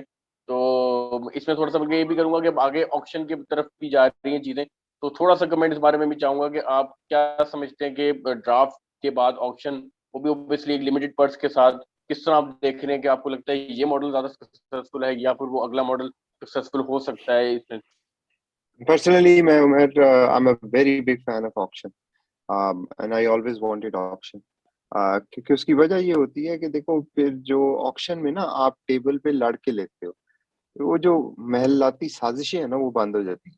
तो कोई किसी को फोन कर रहा है, कोई किसी को फोन कर रहा है कि मेरे से इतने पैसे ले ले, 2 साल का कॉन्ट्रैक्ट ले ले, 5 साल का ये ले ले, वो चीजें डाई डाउन हो जाती है। एक प्लेयर है मिस्टर एक्स, मुझे अच्छा लगता है, आपको भी अच्छा लगता है, फखर को भी अच्छा लगता है, फाइट इट, टेक इट, अपना पर्स खत्म करो ना यार। आप मेरे से शेन छीन के दिखा दो, मैं बांध जाऊंगा आपको। बैकडोर से ना आने की कोशिश करो। इसी में एक स्मिन भाई है कि डायरेक्ट साइनिंग की तरफ जा रही हैं लीग्स। अब सीपीएल में भी हमने देखा कि अब फॉरेन प्लेयर्स की डायरेक्ट साइनिंग हो रही है और लोकल प्लेयर्स का ड्राफ्ट हो रहा है। इवन बिग बैश लीग में भी ऑलरेडी यही हो रहा है। तो क्या देखते हैं पीएसएल में भी आपके मुताबिक ऐसा होना चाहिए कि आप लोकल प्लेयर्स का तो ड्राफ्ट करवा लें, लेकिन जो फॉरेन प्लेयर्स हैं उनकी आप डायरेक्ट साइनिंग रख लें, कॉन्ट्रैक्ट रख लें 1-2 साल का, 2 साल का, जिसको भी वो करना चाहिए। देखिए डायरेक्ट साइनिंग के अपने चैलेंजेस हैं। डायरेक्ट साइनिंग में फिर जो टीमें जिनके मसल्स हैं, फॉर एग्जांपल लाहौर कलंदर है, हमारा यॉर्कशायर में भी है फुटप्रिंट, हमारा ऑस्ट्रेलिया में भी फुटप्रिंट है, हमारा साउथ अफ्रीका में भी फुटप्रिंट है, तो हमारे लिए थोड़ा एडवांटेजेस हो जाएगा। अब मुझे तो डायरेक्ट साइनिंग पे बहुत खुशी होगी, लेकिन that is I don't think that is the right way to go about it. Again I can be wrong but this is what I feel. मेरे ख्याल में auction is the best thing, open, honest, value for money, according to you. अगर आप समझते हो कि भी mister X is so valuable that I can spend half of my purse on him, go ahead, you will see the result in few months time, like IPL में जैसे होता है। उसमें आपको दिमाग लगाना पड़ता है, उसमें आपको प्लान करना पड़ता है। ये जो बाकी जो चीजें हैं ना, मेरा ख्याल में थोड़ी वो बुकिश है, थोड़ी बहुत ज्यादा ना मोनोटनस है कि एक पिक होगी, फिर दूसरी होगी, फिर तीसरी होगी, फिर चौथी होगी, वो उसको पता ही है ये आ जाएगा। तो जहां आप ऑक्शन पे जाते हैं ना, वहां पे आपको प्लान करना पड़ता है, वहां पे आपको कैरेक्टर देखना पड़ता है, वहां पे आपको टीम का बैलेंस देखना पड़ता है, फिर अपना पर्स देखना पड़ता है, फिर वहां पे प्लेयर की वैल्यू लगानी पड़ती है जो आप समझते हैं टीम के लिए। फिर हर एक के पास इक्वल अपॉर्चुनिटी है ना। अब मेरा पहली पिक है फॉर एग्जाम्पल, तो लेट्स से इस्लामाबाद का क्या कसूर है, वो बेचारे पांचवी में बैठे हुए हैं उनका तो कोई कसूर नहीं। तो जब आप ऑक्शन में होंगे तो ठीक है, आप फाइट करके ले लें। ठीक है, शो को कंक्लूड करते हैं मेरा आप। एक लास्ट एक जो आपने बोला हाँ बिल्कुल। उससे मैं यही चीज थी कि एक कुछ कमेंट्स आए हुए हैं, कुछ रहे हैं कि ऑक्शन के बाद जो प्लेयर्स होती है उनकी वर्थ एक प्राइस टैग से एसोसिएट हो जाती है। और आई थिंक गेल स्टेन ने भी इस पे कमेंट किया है कि वो पीएसएल की एक अच्छी बात है कि आपके से एक प्राइस टैग एसोसिएट नहीं होता है। आप जब आप उतरते हैं आप सिर्फ खेलने उतरते हैं और जीतने उतरते हैं। तो आपको लगता है ऐसा कुछ चीजें डिट्रैक्टर्स क्रिएट हो सकते हैं ऑक्शन के होने की वजह से? देखिए, वो तो फिर हर चीज में आप कर सकते हैं अगर आपने उसको रिट्रैक्टर बनाना है। मेरा नहीं ख्याल कि आईपीएल की किसी टीम में जब आप 11 अंदर जाते हैं तो वो ये सोचते हैं कि वो इसने 5 करोड़ लिया है और मैं कम करूं, और उसने 10 करोड़ लिया है तो मैं ज्यादा करूं। प्लेयर प्लेयर होता है। जो ड्राफ्ट टेबल के ऊपर या आप इवन आई इधर भी ड्राफ्ट के अंदर भी आपके तो प्राइस टैग होते हैं ना, प्लाटीनियम है आप, और ये सिल्वर का प्लेयर है, ये प्लाटीनियम का प्लेयर। मेरा ख्याल में उससे ज्यादा जो इसकी जो क्रिएटिविटी है ना, उसको देखना चाहिए। और हाँ, अनलिमिटेड ऑक्शन के मैं सख्त खिलाफ हूँ कि आप उसको अनरीजनेबल कर दें। आप ऑक्शन करने जाएं और बजट ही की लिमिट ही कोई नहीं है, तो आपने किसी बंदे ने अपने जज्बात में आके उसको इतना अनरियलिस्टिक बना दिया कि वो पूरी पूरी टीम का बेड़ा गर्क कर दे। ये नहीं होना चाहिए। लिमिटेड बजट के अंदर ऑक्शन होनी चाहिए, और उसको आप राउंड्स को ऐसे स्प्लिट, लाइक ग्लोबल लीग में जब ऑक्शन ऑक्शन सॉर्ट ऑफ थी, उसमें आपके राउंड की प्राइस थी, तो ये राउंड है, इसकी ये प्राइस है, इसमें प्लेयर जो लेना है ले लो। अच्छा, लास्ट दो क्वेश्चन सिंह भाई। एक तो हमारे वो उस्मान जमील हमारे फॉलोअर्स भी हैं, लॉर्ड अंदर के सपोर्टर भी हैं। वो कहते हैं कि पीटीपी का नो डाउट बहुत अच्छा प्रोग्राम चलता है अभी तक। उन्होंने बॉलर सब ज्यादा दिए हैं, कुछ बैट्समैन भी दिए हैं, लेकिन हम विकेट कीपर बैट्समैन जो है ना वो हम देखना चाहते हैं एक सॉलिड, क्योंकि उसकी जो है ना ऑब्वियसली अब रिजवान आए हैं उसके बाद अभी तक काफी रूम है। आजम खान को हम कोशिश कर रहे हैं, लेकिन स्टिल वहां पे काफी ज्यादा रूम है अभी इंटरनेशनल लेवल पे और लीग फ्रेंचाइज लेवल पे भी। उसके अलावा थोड़ा सा जो बेंटन के बारे में बता दें, जिस तरीके से अब आप लोगों ने उनको पिक किया और पावर हिटिंग का एक उनको एक सेगमेंट देने जा रहे हैं, तो थोड़ा सा इस चीज दोनों के बारे में जरा बात बता लेकिन बैट्समैन को डेवलप करने में टाइम लगता है। आप कामरान गुलाम आपके सामने आए हैं, डोमेस्टिक से आए हैं, लेकिन हमारा पीडीपी भी खेले हुए हैं। टाइम लगता है बैट्समैन को। बॉलर जो है वो समटाइम जल्दी रेडी हो जाते हैं। Batting required a lot of practice, उसके लिए इंफ्रास्ट्रक्चर चाहिए होता है जो पहले हमारे पास नहीं था। हमारे यहाँ तो ग्राउंड्स ही नहीं है यार जहाँ पे बैट्समैन खेल सके। तो बाकी तो चीजें आप छोड़ दें। अब ये हाई परफॉर्मेंस सेंटर इसीलिए बनाया था कि जहाँ पे हम वो कर सके। तो हाई परफॉर्मेंस सेंटर बनने के बाद आपको ज्यादा से ज्यादा बैट्समैन और विकेट कीपर, अभी हमारे पास एक है पाइपलाइन में, बल्कि 128 लड़के हैं, उनमें 2-3 विकेट कीपर बहुत अच्छे हैं। तो ये हाई, इसका तो हो गया। दूसरा क्वेश्चन उन्होंने क्या पूछा?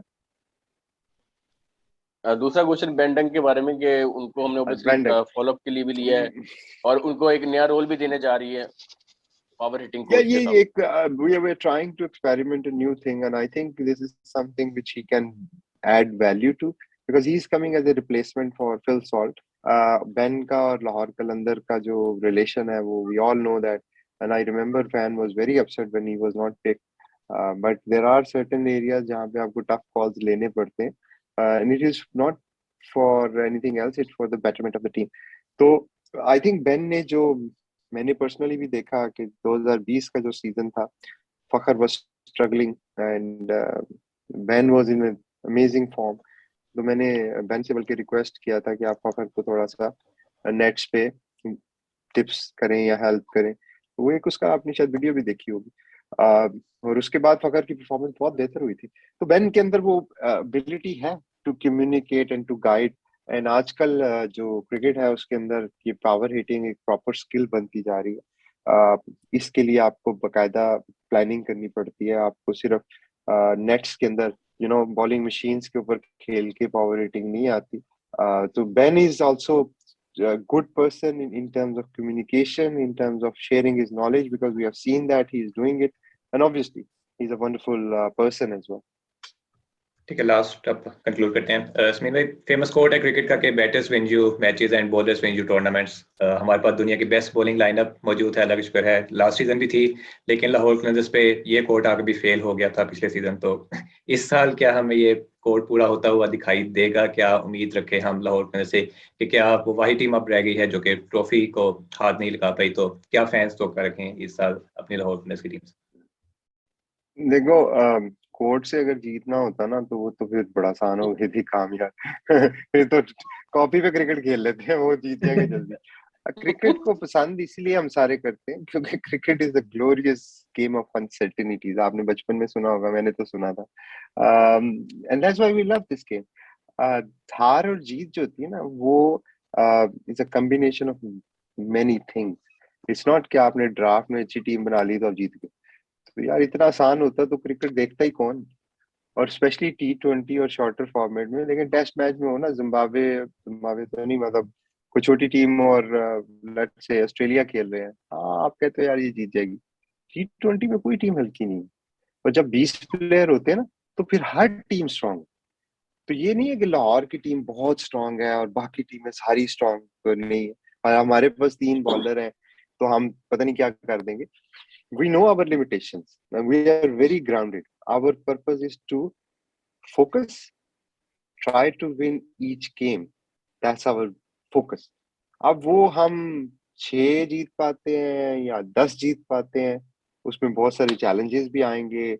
तो कहने का मकसद ये है कि टीम हमने जो अल्हम्दुलिल्लाह बनाई है, हम उस पर बिल्कुल कॉन्फिडेंट है, हमने उस पर ट्रस्ट किया और we are happy with it. But that does not guarantee anything.